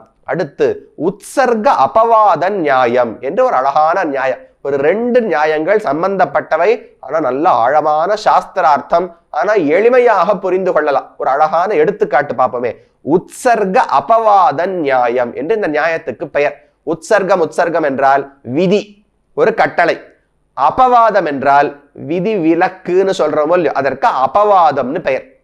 அப்ப ஒரு விதி உள்ளது, அதற்கு சில விலக்குகள் உள்ளன. எல்லா இடத்துலையும் பார்க்கலாமோ இல்லையோ, இந்த வயதுக்கு மேற்பட்டவர்கள் இந்த இடத்துக்கு வரலாம், ஆனால் இந்த சிலர் அதற்கு வரக்கூடாது, உங்களுக்கு மனது வலிமை கிடையாது, இல்ல கர்ப்பிணி பெண்கள் இந்த ஏதோ மேல போய் கீழே வந்து இதை போல சில விளையாட்டுகள்லாம் இருக்குமோ இல்லையோ, இது போல ரொம்ப மனதுக்கு கஷ்டத்தை கொடுக்கக்கூடிய விளையாட்டுகள், உடலுக்கு தொய்வை கொடுக்கக்கூடிய விளையாட்டுகள் இருந்தால் இந்த மனம் பலவீனமானவர்கள் அல்லது கர்ப்பிணி பெண்கள், இந்த வயசுக்கு கீழ் இருக்கக்கூடிய குழந்தைகள், இவர்கள் எல்லாம் வரக்கூடாது. பொதுவா என்ன, இந்த ஒரு உயரம், இந்த 3 அடி 4 அடி உயரத்துக்கு மேலே இருப்பவர்கள் வரலாம் இப்படின்னு எழுதி போட்டிருப்பா. சுவாமி இது என்ன அது என்ன, 4 அடிக்கு மேலே இருப்பவர்கள் வரலாம்னு சொன்னா நானும் வரலாம், இல்ல இன்னார்கள் வரக்கூடாதுன்னு சொன்னா நான் வரக்கூடாது. எது உண்மைனால் இது விதி, இது விதி விலக்கு, 2ஐயும் தானே சொல்லியிருக்கோம். விதிப்படிதான் அனைவரும் நடக்க வேண்டும், சில இடங்களில் விதி விலக்குகள் உண்டு அப்படின்னு சொல்றோமே. இதுக்குதான் உற்சர்க அபவாத நியாயம். அப்ப உற்சர்க்கம் விதின்னு சொன்னால் கர்ப்பிணி பெண்ணாக இருந்தாலும் 4 அடிக்கு மேல உயரம் இருந்தா வரலாம் அப்படின்னு அர்த்தம் கிடையாது. விதிவிலக்குகளில் உட்படாத யாராவது 4 அடிக்கு மேலே இருந்தால் அவர்கள் இந்த விளையாட்டுக்கு செல்லலாம் என்றுதானே அதில் பொருள் கொள்ள வேண்டும். விதிவிலக்கை விட்டுவிட்டு மற்றவர்கள் இந்த விதியின்படி நடந்து கொள்ள வேண்டும் என்று அதற்கு பொருள் கிடைக்கிறது. அதை போல இது உற்சர்க அபவாதம் நியாயம். ரொம்ப சுலபம். இது லௌகிக நியாயத்துல அடியேன் இவ்வளவு விளக்க வேண்டும்னு தேவை கிடையாது. ஆனா இது எங்க பயன்படுறது தெரியுமா? வேதத்துல ஒரு முக்கியமான கேள்வி. 2 முரண்பட்ட வாக்கியங்கள், முரண்பட்ட கருத்துகள் வேதத்தில் காணப்படுகின்றன. ஒரு இடத்தில் பகவானுக்கு பற்பல குணங்கள் உண்டு, எஸ் சர்வஜ்ஞா சர்வவித்து, பகவானுக்கு ஒப்பற்ற ஞானம் உண்டு, சர்வஜன் பகவான் ஒரு வாக்கியம் சொல்றது. பரா அஸ்ய சக்திஹி விவிதைவ ஸ்ரூயதே சுவாபாவிகி ஞானபல கிரியாச்ச. பகவானுடைய சக்தி மிகவும் உயர்ந்த சக்தி. யாருக்கும் அதை போன்ற ஒரு சக்தி கிடையாது. எதை வேண்டுமானாலும் செய்யக்கூடிய சக்தி பகவானுக்கு உண்டு என்று ஒரு இடம் சொல்லுகிறது. அதற்கு மேலே தேஜோ பலைஸ்வர்ய மகாவபோத சுவீரிய அவபோதாதி தனைக ராசிகி தான் குணைக ராசிகி. பற்பல குணங்கள், ஞானம், பலம், ஐஸ்வர்யம், வீரியம், சக்தி, தேஜஸ் முதலான எண்ணற்ற குணங்களை உடையவர் பகவான் என்று எத்தனையோ இடங்களில் கருணைன்னு குணம் உண்டு, தயைன்னு குணம் உண்டு, பொறுமைன்னு குணம் உண்டு, சௌலபியம்னு குணம் உண்டு, வாத்சல்யம்னு குணம் உண்டு, சௌஷீல்யம்னு குணம் உண்டு. இதை போல எத்தனையோ குணங்கள் பகவானுக்கு உண்டு என்று ஒரு புறம் வேதங்களில் சொல்லப்படுகிறது. மற்றொரு புறத்தில் பார்த்தால் நிர்குணம், நிஷ்கிரியம், சாந்தம், நிரவத்தியம் என்று மற்றொரு புறத்தில் பிரம்மத்துக்கு எந்த குணங்களும் கிடையாது. நிர்குணம் என்று நேரடியாக வேதம் கூறுகிறது. குணங்கள் அற்றவர் பகவான் என்று ஒரு புறம் வேதமே சொல்லுகிறது. இன்னொரு புறம் வந்தால் பகவானுக்கு ஞானம் உண்டு, சக்தி உண்டு, பலம் உண்டு, ஐஸ்வர்யம் உண்டு, கருணை உண்டு, தான் பொறுமை உண்டு, இப்படி குணங்கள் உண்டுன்னு தெரிவிக்கிறது. இந்த ரெண்டுக்கும் எப்படி பொருந்த விடுவது? ஒரு பக்கமானா குணங்களே கிடையாதுன்னு சொல்றது, இன்னொரு பக்கமானா இந்தந்த குணங்கள் உண்டுன்னு சொல்லுகிறது. இது எப்படி ரெண்டையும் எப்படி பொருந்த விடுவது? இந்த இடத்துலலாம் சில குணங்கள் உண்டுன்னு சொல்லித்தே அந்த குணங்களும் சேர்ந்து கிடையாதுன்னு தானே நிர்குணம்னு சொல்லப்பட வேண்டும். ஒருத்தர் வேடிக்கையாக யாத்திரைக்கு போயிருந்தோம்னு வச்சுக்கோங்களேன். யாத்திரைக்கு போகும்போது பொதுவா ஒரு இடத்துல சொல்லுவோம், எங்கெங்கு நாம் தங்குவதற்கு இறங்குகிறோமோ, சாப்பிடுவதற்கு இறங்குகிறோமோ, அப்போது சாப்பிடுவதற்கான உங்களுடைய அந்த சாப்பாடு பாத்திரம், அந்த அன்ன பாத்திரம், தட்டோ என்னவோ அதை எடுத்துக்கொண்டு வர வேண்டும். ஒரு தீர்த்த பாத்திரம், அதுக்கு என்ன நீங்க வச்சிருக்கீங்களோ அதையும் எடுத்துக்கொண்டு வர வேண்டும். இப்படி பொதுவாக சொல்லி விடுவோம். அந்தந்த அப்ப தட்டையும் தீர்த்த பாத்திரத்தையும் எடுத்து வர வேண்டும்னு ஒரு வாக்கியம் சொல்லிவிட்டேன். அடுத்து ஏதோ ஒரு இடத்துக்கு போய் அந்த இடத்துல பேருந்து நின்றது, அனைவரும் இறங்க வேண்டும். நீங்க ஒன்னே எடுத்துக்க வேண்டாம், இந்த இடத்துல சேவித்து விட்டு சாப்பிட்டு விட்டு மறுபடியும் பேருந்தில் ஏறிவிட போகிறோம் இப்படின்னு ஒரு வார்த்தை சொன்னேன்னா, எதையும் எடுத்துக்கொள்ள வேண்டாம், இறங்கி சாப்பிட்டு விட்டு மறுபடியும் பேருந்துக்கு வந்து விடுவோம். இது ஒரு இடத்துல கட்டணம் சொல்லியிருக்கேன். இன்னொரு இடத்துல உங்கள் தீர்த்த பாத்திரத்தையும் சாப்பாட்டுக்கான தட்டையும் எடுத்துக்கொண்டுதான் அந்தந்த இடத்துக்கு சாப்பிட வர வேண்டும் இப்படின்னு ஒரு வார்த்தை சொல்லியிருக்கேன்னு வச்சுக்கோங்களேன். யாத்திரைக்கு போறச்சே ஒருத்தர் என்ன பண்ணார், சாமி அன்னைக்கு சொல்றச்சே சாப்பிட்றதுக்கு வரச்சே தீர்த்த பாத்திரம் தட்டு எடுத்துன்னு வரணும்னு சொன்னீர், ஆனா இன்னைக்கு எந்த சாமானையும் எடுத்துக்கொள்ள வேண்டாம், சாப்பிட்டு விட்டு மறுபடியும் ஏறிவிட போகிறோம்னு சொன்னீர். அப்ப எந்த சாமானம்னு சொன்னால் அந்த தட்டு டம்ளரும் வேண்டாம் தானே அர்த்தம். சாப்பிடு வரும்போது தட்டையும் தீர்த்த பாத்திரத்தையும் எடுத்துன்னு வரணும்னு ஒரு வாக்கியம், எந்த சாமானையும் எடுத்துக்கொள்ள வேண்டாம்னு இன்னைக்கு ஒரு வாக்கியம் சொல்லியிருக்கீர். அப்போ இந்த எந்த சாமானும்னு சொன்னால் தட்டும் தீர்த்த பாத்திரமும் கூட வேண்டாம்னு தானே இதற்கு பொருள். அதனால் நான் எதுவுமே எடுத்துன்னு வரல, இப்ப எப்படி சாப்பிட்றது இப்படின்னு ஒருத்தர் வந்து கேட்டாருன்னா என்ன சொல்லுவேன், சாமி எந்த சாமானையும் எடுத்துக்க வேண்டாம்னா துணிமணியே எடுத்துக்க வேண்டாம், கோயிலுக்கு சமர்ப்பிக்க வேண்டிய பாதாம் பருப்பு, பிஸ்தா பருப்பு அதெல்லாம் எடுத்துக்கொள்ள வேண்டாம், வேற உங்களிடத்தில் இருக்கும் மற்ற சாமான்கள் கடகடகு தெருவுக்கெல்லாம் போறது இல்லை, சாப்பிட்டு மறுபடியும் வண்டியில் ஏறப்போகிறோம், எந்த சாமானையும் எடுத்துக்கொள்ள வேண்டாம், ஆனா சாப்பிடுவதற்கு தேவையான தீர்த்த பாத்திரத்தையும் தட்டையும் எடுத்துக்கொள்ள வேண்டும் என்று முன்னாலே சொல்லி இருக்கிறேனா. அப்ப ரெண்டு வாக்கியங்கள் இருக்கு. சாப்பிட வரும்போது தட்டையும் தீர்த்த பாத்திரத்தையும் எடுத்து வர வேண்டும், இங்கு எந்த சாமானையும் எடுத்துக்கொண்டு இறங்க வேண்டாம், சாப்பிட்டு விட்டு மறுபடியும் வந்து விடுவோம். இந்த ரெண்டையும் ஒருத்தர் கேட்டா அவர் இப்படி அர்த்தம் பண்ணிட்டு சரியா, சாப்பிட தேவையான தட்டு டம்ளர் கூட வேண்டாம்னு இங்க சுவாமி சொல்றார், அதனால எதையும் எடுத்துக்காம இறங்கணும்னு அர்த்தம் பண்ணால் அவரிடத்துல என்ன சொல்லுவேன், சுவாமி இது விதி, அது விதி விலக்கு. விதி என்ன சொன்னேன், எந்த தேவையில்லாத எந்த சாமானையும் எடுத்துக்க வேண்டாம்னால் சாப்பிடுவதற்கு தேவையான சாமான் வேணும்னு நானே தானே இன்னொரு தடவை சொல்லியிருக்கேன். சாப்பிட வரும்போது தட்டு தீர்த்த பாத்திரம் வேண்டும்னு நானே சொல்லிவிட்டு எந்த சாமானையும் எடுத்துக்க வேண்டாம், சாப்பிட்டுட்டு வரப்போறோம்னு சொன்னால் அதை தவிர்த்த மற்ற சாமான்களை எடுத்துக்கொள்ள வேண்டாம்னு தானே அர்த்தம். இது ரொம்ப சாதாரணமான உற்சர்க அபவாதம் நியாயம் தானே. எதுவும் வேண்டாம்னு சொல்லிட்டு இது மட்டும் வேண்டும்னு சொன்னால் இதை தவிர்ந்த எதுவும் வேண்டாம் அப்படின்னு தானே பொருள் கொள்ள வேண்டும் என்று நாம் லௌகிகத்துல சொல்றோம் இல்லையோ, அதே போலத்தான் இந்த இடத்தில் பொருள் கொள்ள வேண்டும். குணங்கள் பிரம்மத்தினிடத்தில் கிடையாது, இது ஒரு வாக்கியம் சொல்றது. ஞானம், பலம், சக்தி, வீரியம், தேஜஸ், ஐஸ்வர்யம் இது அனைத்தும் பகவானிடத்தில் உண்டு, இது ஒரு வாக்கியம் சொல்றது. நான் எந்த சாமானும் எடுத்துக்க வேண்டாம்னு சொன்ன மாதிரி பிரம்மத்துக்கு குணங்கள் கிடையாதுங்கிற வாக்கியம். சாப்பிட வரும்போது தட்டும் அதுக்கான ஒரு தீர்த்த பாத்திரமும் வேணும்னு சொன்னது போல பகவானுக்கு குணம் இருக்குன்னு சொல்ற வாக்கியம். இப்ப ரெண்டுத்தையும் எப்படி பொருத்தி கொள்ள வேண்டும்? ஞானம், பலம், சக்தி, வீரியம் முதலான கல்யாண குணங்கள் அனைத்தும் பகவானுக்கு உண்டு. அப்ப நிர்குணம்னு சொல்லித்தே, குணங்கள் கிடையாதுன்னு சொல்லித்தேனால் எந்தெந்த நற்குணங்கள் சொல்லப்பட்டுள்ளனவோ அதை தவிர்ந்த குணங்கள் பகவானிடத்தில் கிடையாதுன்னு தானே அர்த்தம் வைத்துக் கொள்ள வேண்டும். இதை தவிர்ந்த குணங்கள்னா என்ன? தீய குணங்கள்னு அர்த்தம். கல்யாண குணங்கள், தனக்கும் உலகத்துக்கும் நன்மை விளைவிக்க கூடிய குணங்கள் பகவானிடத்தில் அபாரமாக உண்டு என்று சாஸ்திரங்கள், வேதங்கள் தெரிவிக்கின்றன. இப்படி ஒரு பக்கம் சொல்லிட்டு இன்னொரு பக்கம் நிர்குணம், பகவானுக்கு குணங்கள் கிடையாதுன்னா அப்ப நல்ல குணங்கள் உண்டு, அதை தவிர எந்த குணங்களும் கிடையாதுன்னு அர்த்தம். நல்ல குணத்தை தவிர்ந்த குணம்னா என்ன? ஹேய குணங்கள், தீமையான குணங்கள், தவறான குணங்கள் எதுவுமே கிடையாது என்று பொருள். அப்ப அகிலஹேய பிரத்யநீகன் கல்யாண குணைக தானன் பகவான் என்று தெரிவிப்பார் சுவாமி ராமானுஜர்.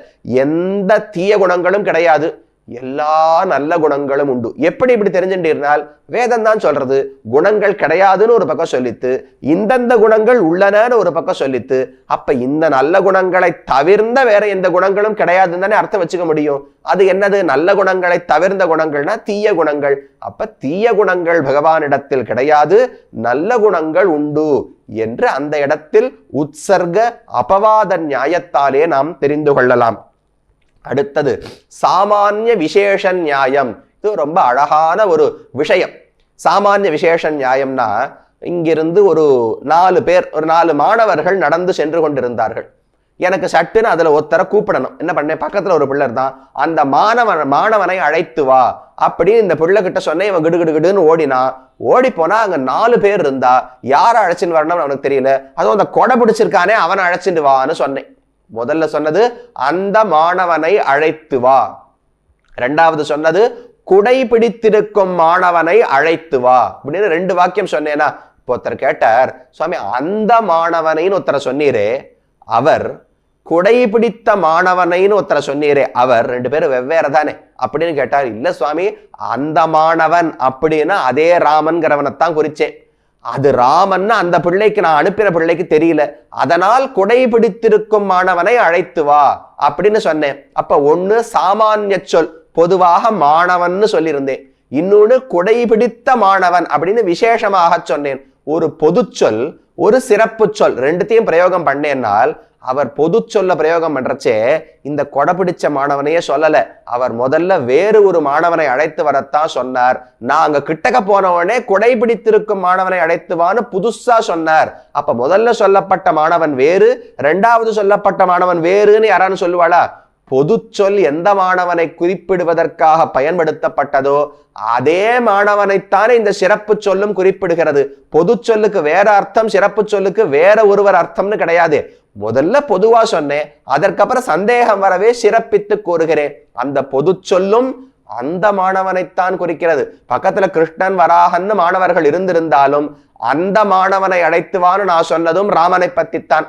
அப்புறம் குடை பிடித்த மாணவனை அழைத்துவான்னு சொன்னதும் ராமனை பத்தித்தான். அப்ப சாமானிய விசேஷ நியாயம், ஒரு பொது சொல்லையும் அடுத்தது ஒரு சிறப்பு சொல்லையும் பிரயோகித்தால் அந்த பொது சொல் சிறப்பு சொல்லால் குறிப்பிடப்படுகிற அதே வியக்தியைத்தான் குறிக்குமே தவிர வேறு ஒருவரை குறிப்பிடுகிறதுன்னு கொள்ள முடியாது. இதற்கு சாமானிய விசேஷ நியாயம்னு பெயர். இந்த நியாயத்தை எங்க பயன்படுத்தலாம்னால், ரொம்ப ஒரு அழகான ஆழமான கருத்து. வேதத்தில் இந்த உலகம் யாரால் படைக்கப்படுகிறது என்று பல இடங்களில் பேசப்பட்டுள்ளது. ஒரு இடத்தில் பார்த்தால் சதேவ சோம்யேதம் அக்ர ஆசீத், இந்த உலகமெல்லாம் எங்கிருந்து தெரியுமா வந்தது? ஒரு சத் என்று ஒரு பொருள். சத்துனா இருக்கக்கூடிய பொருள். ஏதோ ஒரு இருக்கக்கூடிய இல்லாத பொருளிலிருந்து இந்த உலகம் உண்டாகவில்லை, ஒரு இருக்கக்கூடிய பொருளிலிருந்து தான் இந்த உலகம் உண்டாயிற்று அப்படின்னு ஒரு பக்கம் சொல்றது. இன்னொரு பக்கம் பிரம்மவா இதம் ஏகமேவ அக்ர ஆசீத், இதெல்லாம் பிரம்மத்திலிருந்து தோன்றியது அப்படின்னு இன்னொரு வாக்கியம் சொல்றது. இன்னொரு வாக்கியம் ஆத்மாவா இதம் ஏகமேவ அக்ர ஆசீத், இது எல்லாம் ஆத்மாவின் இடத்திலிருந்து தோன்றியது என்று ஒரு வாக்கியம் சொல்லுகிறது. பிரம்மேதிவா சதிதிவா ஆத்மகிராதவா தத்து என்று கூறத்தாழ்வான் தெரிவிக்கிறார். ஒரு இடத்துல சத்து உண்மை பொருள் என்னவோ அதிலிருந்து தான் உலகம் உண்டாயிற்றுன்னு சொல்றது. இன்னொரு இடத்துல பிரம்மம் மிக பெரியது, பிரம்மங்கிற சப்தத்துக்கே மிக பெரியதுன்னு அர்த்தம். மிக பெரிய பொருளிலிருந்து தான் இந்த உலகம் உண்டாயிற்றுன்னு ஒரு இடத்துல சொல்றது. இன்னொரு இடத்துல ஆத்மா, ஆத்மானாலே அறிவுடையவன் அர்த்தம். இந்த உடலை ஆத்மான்னு சொல்ல மாட்ட போல இதுக்கு அறிவு கிடையாது. ஒரு கல்லு மண்ணு மேஜை இருக்குன்னா அறிவு கிடையாது. அப்ப ஆத்மான்னு யார சொல்லுவோம்? அறிவுடையவனான ஒருவனைத்தானே ஆத்மான்னு சொல்லுவோம். அப்ப ஒரு இடத்தில் உண்மை பொருளிலிருந்து, இருக்கக்கூடிய பொருளிலிருந்து உலகம் உண்டாயிற்றுன்னு சொல்லித்து. இன்னொரு இடத்துல மிக பெரிய பொருளிலிருந்து உலகம் உண்டாயிற்றுன்னு சொல்லித்து. இன்னொரு இடத்துல ஆத்மா ஞானமுடைய ஒருவனிடத்திலிருந்து உலகம் உண்டாயித்துன்னு சொல்லித்து. இப்போ ஒருத்தர் பார்த்தார், சுவாமி 3 வாக்கியமும் வெவ்வேறு காரணங்களை பத்தி கூறுகிறது. சத்து என்று சொல்லப்பட்டவர் வேறு ஒருவர், பிரம்மம் என்று சொல்லப்பட்டவர் வேறு ஒருவர், ஆத்மா என்று சொல்லப்பட்டவர் வேறு ஒருவர், இப்படின்னு சொன்னால் அது தவறுதானே. இந்த இடத்திலும் சாமானிய விசேஷ நியாயம் என்பது பொருந்தும். ஏன்னா முதல்ல என்ன சொல்லித்து? சத்து இருக்கக்கூடிய ஒரு பொருள், இல்லாமையிலிருந்து உலகம் உண்டாகவில்லை. உலகம் உண்டாகிறதுக்கு முன்னாடி எதுவுமே இருக்கல, திடீர்னு உலகம் உண்டாயிற்று என்று ஒப்புக்கொள்ளவில்லை. உலகம் உண்டாவதற்கு முன்னால், சிருஷ்டிக்கு முன்னால், பிரளய காலத்தில் மூல பிரகிருதி என்கிற பொருள் இருந்தது. அந்த மூல பிரகிருதிக்குள்ள பகவான் அந்தர்யாமியாக இருந்தார். அவரிடத்தில் இருந்துதான் இந்த உலகம் உண்டாயிற்று. ஆகையால் இல்லாத பொருளிலிருந்து உண்டாகவில்லை, இருக்கும் பொருளிலிருந்து உண்டாயிற்று இப்படின்னு முதல்ல சொல்லித்தா. சரி சுவாமி, இருக்கும் பொருள்னா அது சின்னதா பெருசா எப்படி இருக்கும்னு சந்தேகம் வருமா? அதை தெளிவுபடுத்துவதற்காக அடுத்து சொல்லித்து, பிரம்ம மிக பெரிய பொருள். இருக்கும் பொருள்னா சின்ன பொருள் நினைச்சுக்காதீங்க.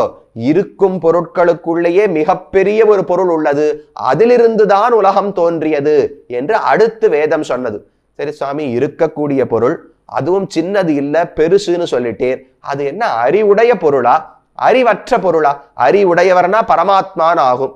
அறிவு அற்றதுன்னு சொன்னால் இந்த மூல பிரகிருத்திலிருந்தே உலகம் உண்டாகிறது ஆகும். யார் காரணம் உலகுக்குன்னால் ஆத்மாவா இதம் ஏகமேவ அக்ராசீத், ஆத்மாவிடத்திலிருந்து ஞானமுடைய ஒரு பொருளிலிருந்து தான் இந்த உலகம் உண்டாயிற்று இப்படின்னு சொன்னால் இது ஒவ்வொன்றும் பொது சொல், சிறப்பு சொல் தானே. இருக்கக்கூடிய பொருள்னு சொன்னால் அது பெருசாகவும் இருக்கலாம், சிறதாகவும் இருக்கலாம், ஞானமுடையதாகவும் இருக்கலாம், இல்லாதாகவும் இருக்கலாம். அப்ப முதல்ல இருக்கும் பொருள்னு சொல்லித்து, அது ரொம்ப பொது சொல். அடுத்து கொஞ்சம் சிறப்பு சொல், பெரிய பொருள்னு சொல்லித்து.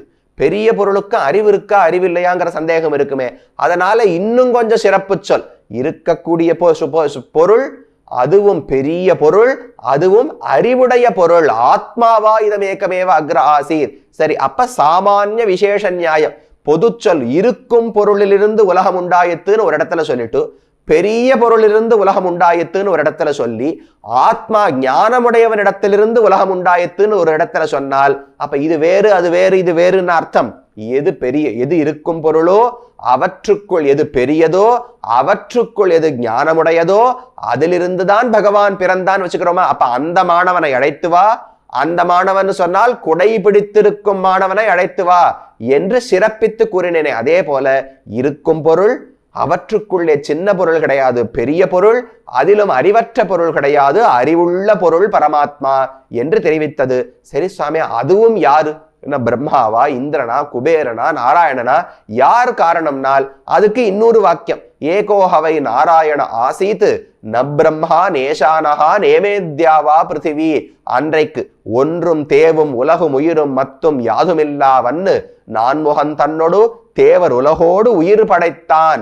பகவான் நாராயணன் தான். இந்த உலகம் எதுவும் இல்லாத போது அவர் மட்டும் இருந்தார், அவரிடத்தில் இருந்துதான் உலகம் உண்டாயிற்று என்று இன்னொரு இடத்துல சொல்றது.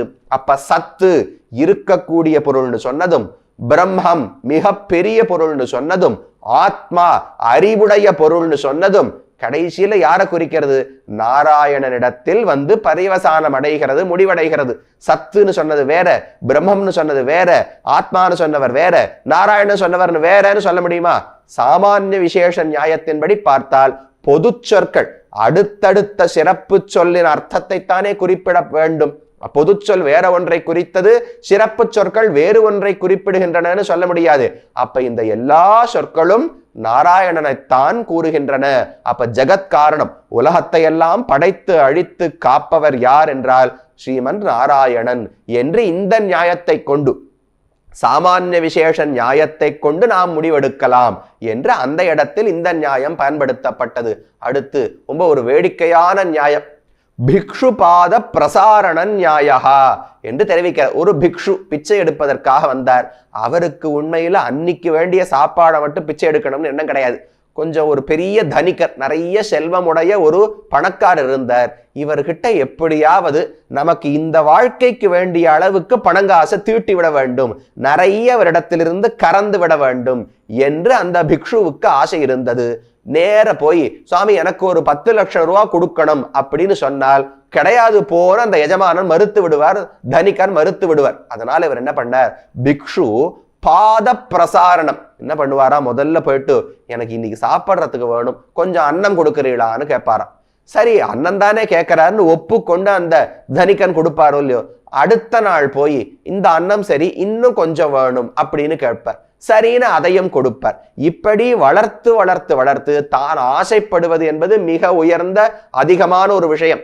நேரடியாக அந்த விஷயத்தை கேட்டால் கிடையாது போன்னு சொல்லிடுவர். அதனால பிக்ஷு பாத பிரசாரம், இந்த ஒரு இடத்தை கொடுத்தா மடத்தை பிடிக்கிறதுன்னு கேள்விப்பட்டிருக்கணும் இல்லையோ. யாரோ ஒருத்தர் வந்தார், தங்கறதுக்கு இடமே இல்லைன்னு சொன்னார். சரி இவ்வளவு பெரிய மடம் இருக்கே, ஒரே ஒரு அறை இருக்கு, அந்த அறையில் தங்கிக்கோன்னு சொன்னேன். அவர் தங்கி கொண்டார். நான் ஒரு 6 மாசம் வெளியில போயிட்டு வரத்துக்குள்ள அந்த மடத்தையே அவர் தனக்கு சொந்தம்னு பட்டா போட்டு எல்லாத்தையும் அவர் தம் பேருக்கு மாத்தி வச்சுட்டார். இதுக்குதான் இடத்தை கொடுத்தா மடத்தை பிடிக்கிறதுன்னு பேரு. அதே அர்த்தம் தான் இந்த இடத்துல. பிக்ஷு பாத பிரசாரம்னா மொத்தமா போய் நான் மொத்தமா வரேன், எனக்கு எல்லா செல்வத்தையும் கொடுன்னு சொன்னா ஒத்துக்க போறது இல்லை. அதனால முதல்ல ஒரு காலை மட்டும் உள்ள வைக்கிறது, காலை வச்சுட்டு அவன் அதுக்கு ஒத்துப்பான். அப்புறம் மறுபடியும் அடுத்த கால் எடுத்து உள்ள வைக்கிறது, ஒத்துப்பான். அடுத்து ஒரு கையை வைக்கிறது, ஒத்துப்பான். அடுத்து உடம்ப உள்ள போறது, ஒத்துப்பான். அடுத்து தலை போச்சுன்னா இப்படி கொஞ்சம் கொஞ்சமா தான் உள்ளே சென்று அவனிடத்திலிருந்து பொருட்களை வாங்கினால், அங்கு இருக்கும் இடத்தை நான் ஆக்கிரமித்துக் கொண்டால் அப்ப யாரும் கேள்வி கேட்க மாட்டாளோ இல்லையோ. இதத்தான் பிக்ஷு பாத பிரசார நியாயம். ஒரு பிக்ஷு நிறைய பணங்காசு வேணும், ஒத்தட்டேந்து கறக்கணும்னு ஆசைப்பட்டால் எப்படி ஒரே தடியாக கேட்டு புறக்கணிக்கப்படாமல் நிராகரிக்கப்படாமல் கொஞ்சம் கொஞ்சமா இடத்தை கேட்டு அந்த இடத்தை வாங்கிட்டு வச்சுட்டு வளர்த்து மொத்தத்தையும் கைப்பற்றி விடுகிறாரோ இல்லையோ. இதற்கு பிக்ஷு பாத பிரசார நியாயம். பிக்ஷு தன்னுடைய பாதத்தை நீட்டுகிறார். பிரசாரம்னா ஒரு வீட்டுக்குள்ள காலடி எடுத்து வச்சுறாரோ இல்லையோ, காலை வச்சதுக்கு அப்புறம் வீட்டை நம்ம பேர்ல வாங்கிப்போம். முதல்ல ஒரு நுழைவு வேண்டுமே, அதற்காக பிக்ஷுபாத பிரசாரம் செய்கிறாரே, அதை போல ஒரு நியாயம். அப்போ ஒரு பெரிய ஆசைப்பட்ட விஷயத்தை அடைவதற்காக முதல்ல கொஞ்சம் ஆசைப்பட்டு அதுக்கு மேல கொஞ்சத்தை கேட்டு அதுக்கு மேல கொஞ்சம் கொஞ்சமா வளர்ந்து வளர்ந்து மொத்தமா பிடிக்கிறது இருக்கே, இதை இந்த நியாயம் காட்டுகிறது. இப்படி யார் சாமி சொல்றாரு, ரொம்ப தவறான செயலாக உள்ளதே. இப்படி செய்யக்கூடிய நியாயத்தை சாஸ்திரத்துல வேற பயன்படுத்தி எங்கேயானு சொல்லியிருக்காளா அப்படின்னு பார்த்தால் ரொம்ப சுவையான இடம். கேட்டா இந்த நியாயம் தவறானது போல் தோன்றுமே தவிர இதை பகவானே தான் செய்கிறார், கடைபிடிக்கிறார்னு சொன்னால் ஆச்சரியமாக இருக்கும்.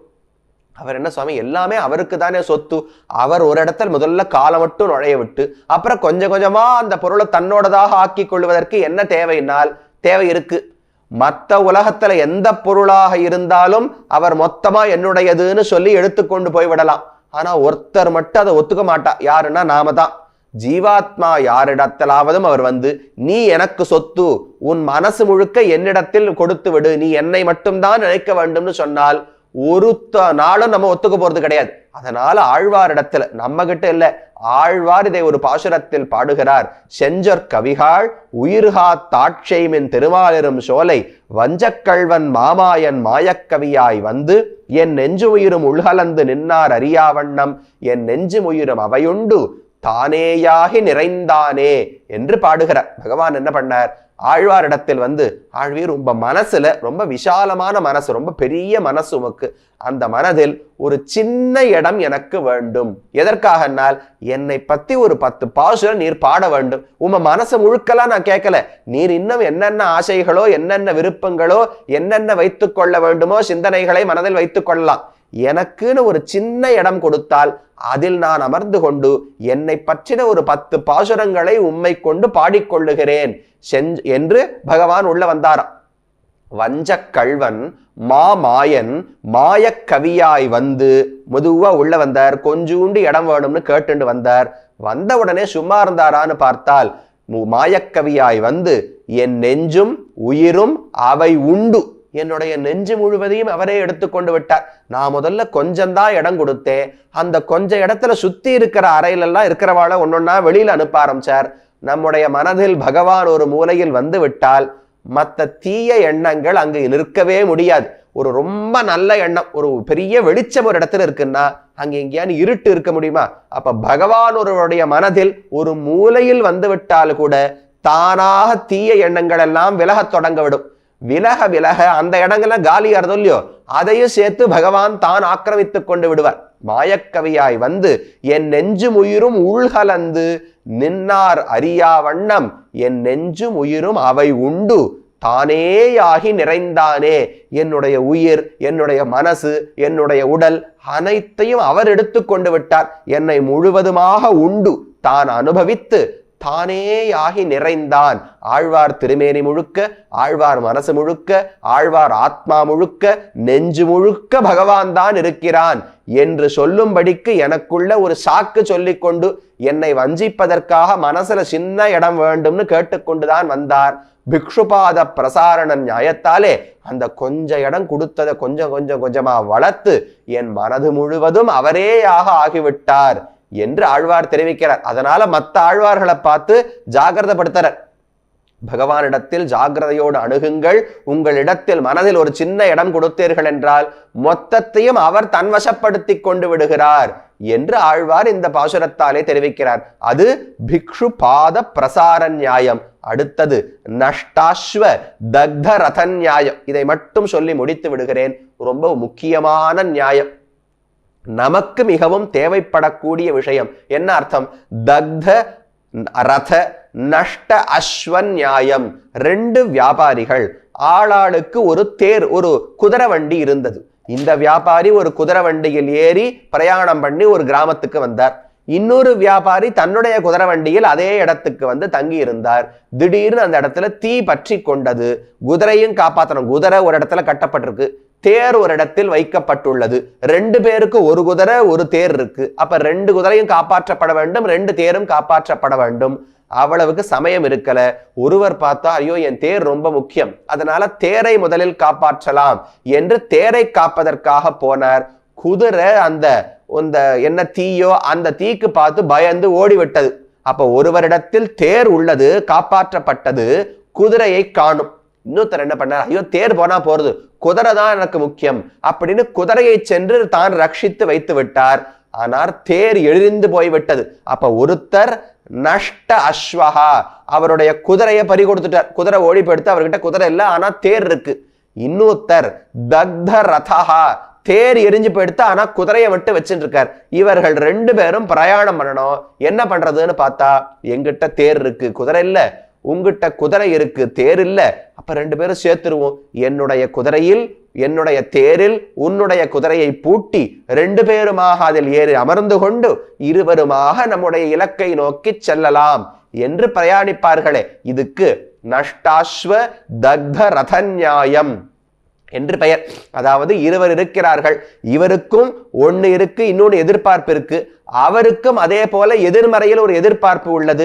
ரெண்டு எதிர்பார்ப்புகளும் பொருந்தும் என்றால் அப்ப ரெண்டு பேரும் சேர்ந்து காரியம் செய்வது தானே சரியானது, அதுதானே நியாயமாக எடுக்கக்கூடிய முடிவாக இருக்கும். அப்படி இல்லாமல் இல்ல இல்ல அதெல்லாம் மாட்டேன், என்கிட்ட தேர் இருக்கு, நான் எப்படியான குதிரையை பிடிச்சுன்னு வந்து பிரயாணம் பண்றேன்னு இவர் சொன்னாலோ, என்கிட்ட குதிரை இருக்கு நான் தேரே இல்லாமல் இங்கேயே இருக்கேன்னு சொன்னாலோ அதனால் எந்த பிரயோஜனமும் இல்லை. அப்ப காரியம் நிறைவேற வேண்டும் என்றால் என்னிடத்தில் எது இல்லையோ அது இன்னொரு இடத்தில் இருந்து, அவரிடத்தில் எது இல்லையோ அது என்னிடத்தில் இருந்தால் ரெண்டு பேரும் சேர்ந்து ஒத்துழைத்து கொண்டு நன்மையை அடைவதுதானே நியாயமானது. அந்த வழியில் பார்த்தால் நஷ்டாஸ்வ தக்த ரத நியாயம் என்று இதை சொல்லுகிறார்கள். இந்த நியாயத்தை நமக்கு எப்படி பொருந்தி வைத்து பார்க்கலாம்னால், சுவாமி ஆளவந்தார் இதை தன்னுடைய ஸ்தோத்திர ரத்னத்தில் ஒரு அழகான ஸ்லோகத்தில் தெரிவிக்கிறார். இப்படி ஒரு இடத்துல இதை பொருத்தி பார்க்கலாம் நம்மளால யோசிக்கவே முடியாது. அவர் தெரிவிக்கிறார், ததகம் துவத்ருதே நாதவான் மத்ருதேத்வம் தயவிரீயவான் நச்ச விதி நிர்மிதம் ஏவன் அன்வயம் பகவன் பாலய மாஸ்ம ஜீஹபஹா என்று ஒரு அழகான ஸ்லோகம். பகவானை பார்த்து ஆளவந்தார் தெரிவிக்கிறார், பகவன் உமக்கு ஒரு தேவை இருக்கு, எனக்கு ஒரு தேவை இருக்கு, என்னுடைய தேவையை பூர்த்தி பண்ணக்கூடியது உம்மால் தான் முடியும், உம்முடைய தேவையை பூர்த்தி பண்ணக்கூடியது என்னால் தான் முடியும். அப்படி இருக்கும்போது நாம் 2 பேரும் சேர்வது தானே நியாயமானது என்று கேட்கிறார். நமக்கு புரியாது. ஆளவந்தாருக்கு வேண்டியது பகவானிடத்தில் இருக்குன்னு சொன்னாலான்னு புரியும். பகவானுக்கு வேண்டியது ஆளவந்தாரிடத்தில் என்ன உள்ளது, இவர் கொடுத்து எதை அவர் பெற முடியும் என்றால் அதைத்தான் தெரிவிக்கிறார். ததகம் நான் துவத்ருதே ந நாதவான், உன்னை விட்டால் எனக்கு வேற நாதன் கிடையாது, அநாதனாகத்தான் நான் இருக்க வேண்டும். பகவான் தானே அநாதர்களுக்கெல்லாம் நாதனாக இருக்கிறான். யாருக்கெல்லாம் வேறு புகழ் இல்லையோ அசரண்ய சரண்யகா என்று உடையவர் தெரிவிக்கிறார். அசரண்யன், வேறு புகலிடமே எனக்கு இல்லைன்னு யாரெல்லாம் கதியற்று இருக்கிறார்களோ அவர்களுக்கெல்லாம் கதியாக பகவான் தான் இருக்கிறார். அப்பவே எனக்கு பகவானை விட்டால் நாதன், ஒரு சுவாமி, ஒரு தலைவன், ஒரு சேஷி யாரும் கிடையாது. அப்ப எனக்கு உன்னை விட்டால் தலைவன் கிடையாது. சரி சுவாமி, அது புரியுறது. பகவானுக்கு நீர் ஏன் தேவைப்படுகிறீர்? அவர் ஆனந்தமா இருக்கார். எத்தனை நித்திய சூரிகள், முக்தாத்மாக்கள், எத்தனை மத்துமுண்டான பரிகரங்கள் எல்லாரும் இருக்காளே, ஆளவந்தாரை ஏன் அந்த பகவான் எதிர்பார்க்க வேண்டும்னால் அடுத்த வரையில் தெரிவிக்கிறார். தொத்ருதேத்வம் தயனீயவான் நச்ச, பகவன் என்னை விட்டால் உனக்கு வேறு வழி கிடையாது, நீர் என்னை நம்பித்தான் இருக்க வேண்டும் என்று தெரிவித்தார். ஏன் நம்பணும்னால் பகவானிடத்தில் தயை அப்படின்னு ஒரு குணம் இருக்கா. அந்த குணம் என்ன பண்றது, யாரையெல்லாம் நாம் காப்பாற்றலாம், யாரிடத்திலாவது தயையை காட்ட வேண்டும் இல்லையோ. ஒருத்தர்கிட்ட நிறைய வள்ளல் தன்மை இருக்கு சுவாமி, ஆனா யாருக்குமே அவர் எதுவுமே கொடுக்கலன்னால் அப்ப அந்த வள்ளல் தன்மை வீணானதோ இல்லையோ. யாரா 4 பேர் போய் அவரிடத்துல பிச்சை கேட்கணும், கேட்டவர்களுக்கு அவர்கள் ஆசைக்கு மீதூர்ந்து அவர் தன்னுடைய வள்ளல் தன்மையால் கொடுத்தார்னு உலகம் தெரிந்து கொள்ள வேண்டும். அப்பதானே அவருடைய வள்ளல் தன்மையை போற்ற முடியும். அப்ப பகவானிடத்தில் தயை உள்ளது, தயை உள்ளதுன்னு சொன்னால் அந்த தயையை வைத்து மிக தாழ்ந்த ஒருவனை பகவான் மோட்சத்திற்கு அழைத்து சென்றார் என்று காட்டினால் தானே தயைக்கு ஒரு பிரயோஜனம் இருக்கும். ஆளவந்தார் தெரிவிப்பது, என்னை விட்டா உன்னுடைய தயைக்கு வேறு இடமே கிடையாது. உண்மையாக தயை பிரகாசிக்க வேண்டும், உலகத்தார்கள் அனைவரும் பகவானுடைய தயையை புரிந்து கொள்ள வேண்டும் என்றால் அந்த தயைக்கு என்னை விட்டா ஆள் கிடையாது. என்னை விட தாழ்ந்த ஒருவனை இந்த உலகத்தில் கண்டுபிடிக்க முடியாது. அப்ப அந்த தயை மத்ருதேத்வம் தயனீயவான் நச்ச, என்னை நீ புறக்கணித்து விட்டாய் என்றால், உன்னுடைய தயையை என்னிடத்தில் காட்டவில்லை என்றால் அப்ப உலகம் என்ன தெரியுமா சொல்லும், பகவான் கிட்ட தயையே இல்லையே அப்படின்னு தவறாக பேசிவிடுமே. இப்ப பகவான் தன்னிடத்தில் தயை இருக்கிறதுன்னு நிரூபிக்கணும்னால் ஆளவந்தார் ரட்சிப்பதுதான் ஒரே வழி. அதே போல ஆளவந்தார் கதியற்று போகாமல் இருக்கணும்னால் பகவானை கதியாக ஏற்றுக்கொள்வதுதான் ஒரே வழி. அப்ப ததகம் தொத்ருதேன நாதவான் மத்ருதேத்வம் தயனீயவான் நச்ச விதி நிர்மிதமேவம் அன்வயம். பகவான் விதியை பாத்தியா, இது நம்ம ஏற்படுத்தின தொடர்பு கிடையாது. என்னை விட்டா உனக்கு தயை காட்ட ஆள் கிடையாது, உன்னை விட்டா எனக்கு நாதன் கிடையாது என்பது நம்முடைய விதி. விதியால் ஏற்படுத்தப்பட்ட இந்த அழகான தொடர்பை நீ புறக்கணிக்காதே, உன் தயையை என்னிடத்தில் முழுவதுமாக காட்டு, நான் உன்னையே சுவாமியாக ஏற்றுக்கொள்ளுகிறேன், அதன் மூலம் இருவருமாக பயனடையலாம் என்று தெரிவிக்கிறார். இதே அர்த்தத்தை சுவாமி திருவரங்கத்து அமுதனார், அவர் ராமானுஷ நூத்தந்தாதின்னு ஒரு பிரபந்தம் பாடியிருக்காரு, அதில் தெரிவிக்கிறார். நிகரன்னி நின்னையன் ஈசதைக்கு நின் அருளின்கணன்னி புகழொன்னுமில்லை, அருட்கும் அகுதே புகழ் புன்மையினோர் பகரும் பெருமை ராமானுஷா, இனி நாம் பழுதே அகலும் பொருளென் பயன் இருவோமுக்கும் ஆன பின்னே. ராமானுஷரே, நான் ஒண்ணு சொல்றேன், நானும் நீரும் விலகி விலகி போவதனால் எந்த பிரயோஜனமும் கிடையாது, நாம 2 பேரும் சேர்ந்து இருப்பதுதான் நல்லது என்று திருவரங்கத்தமுதனார் தெரிவித்தார். இது என்னது, திருவரங்கத்தமுதனாருக்கு ராமானுஜரோடு சேர்ந்து இருந்தால் நன்மை இப்படிங்கிறத நம்மளாம் ஒத்துக்கலாம். திருவரங்கத்தமுதனாரை சிஷ்யனாக ஏற்றுக்கொண்டால் தான் ராமானுஜருக்கு பெருமை இப்படின்னு உண்டான. இவரை விட்டாலும் எத்தனை சன்னியாசிகள், 12,000 கிரகஸ்தர்கள், 800 சன்னியாசிகள், இத்தனை சிஷ்ய வர்க்கங்களை கொண்டவருக்கு ஒரு திருவரங்கத்தமுதனாரை சேர்த்து கொள்ளாவிட்டால் குறை வந்துவிட போகிறதா? ஆனால் என்ன சொல்றார், நாம 2 பேரும் பிரியக்கூடாது என்று தெரிவிக்கிறாரே. ஏனென்றால் நிகரின்றி நின்ற என் நீசதைக்கு, என்னிடத்தில் நீச்சத்தைனா தாழ்ச்சின்னு சொல்றோமோ இல்லையோ, என்னிடத்துல எப்பேற்பட்ட தாழ்ச்சி, நிகரின்றி நின்ற என் நீசதை, என்னுடைய தாழ்ச்சிக்கு நிகரான தாழ்ச்சி எங்க தேடினாலும் எந்த மனிதனிடத்திலும் உனக்கு கிடைக்காது. அப்ப நிகரின்றி நின்ற என் நீசதைக்கு நின் அருளின் கண் அன்னி புகழ் ஒன்றும் இல்லை.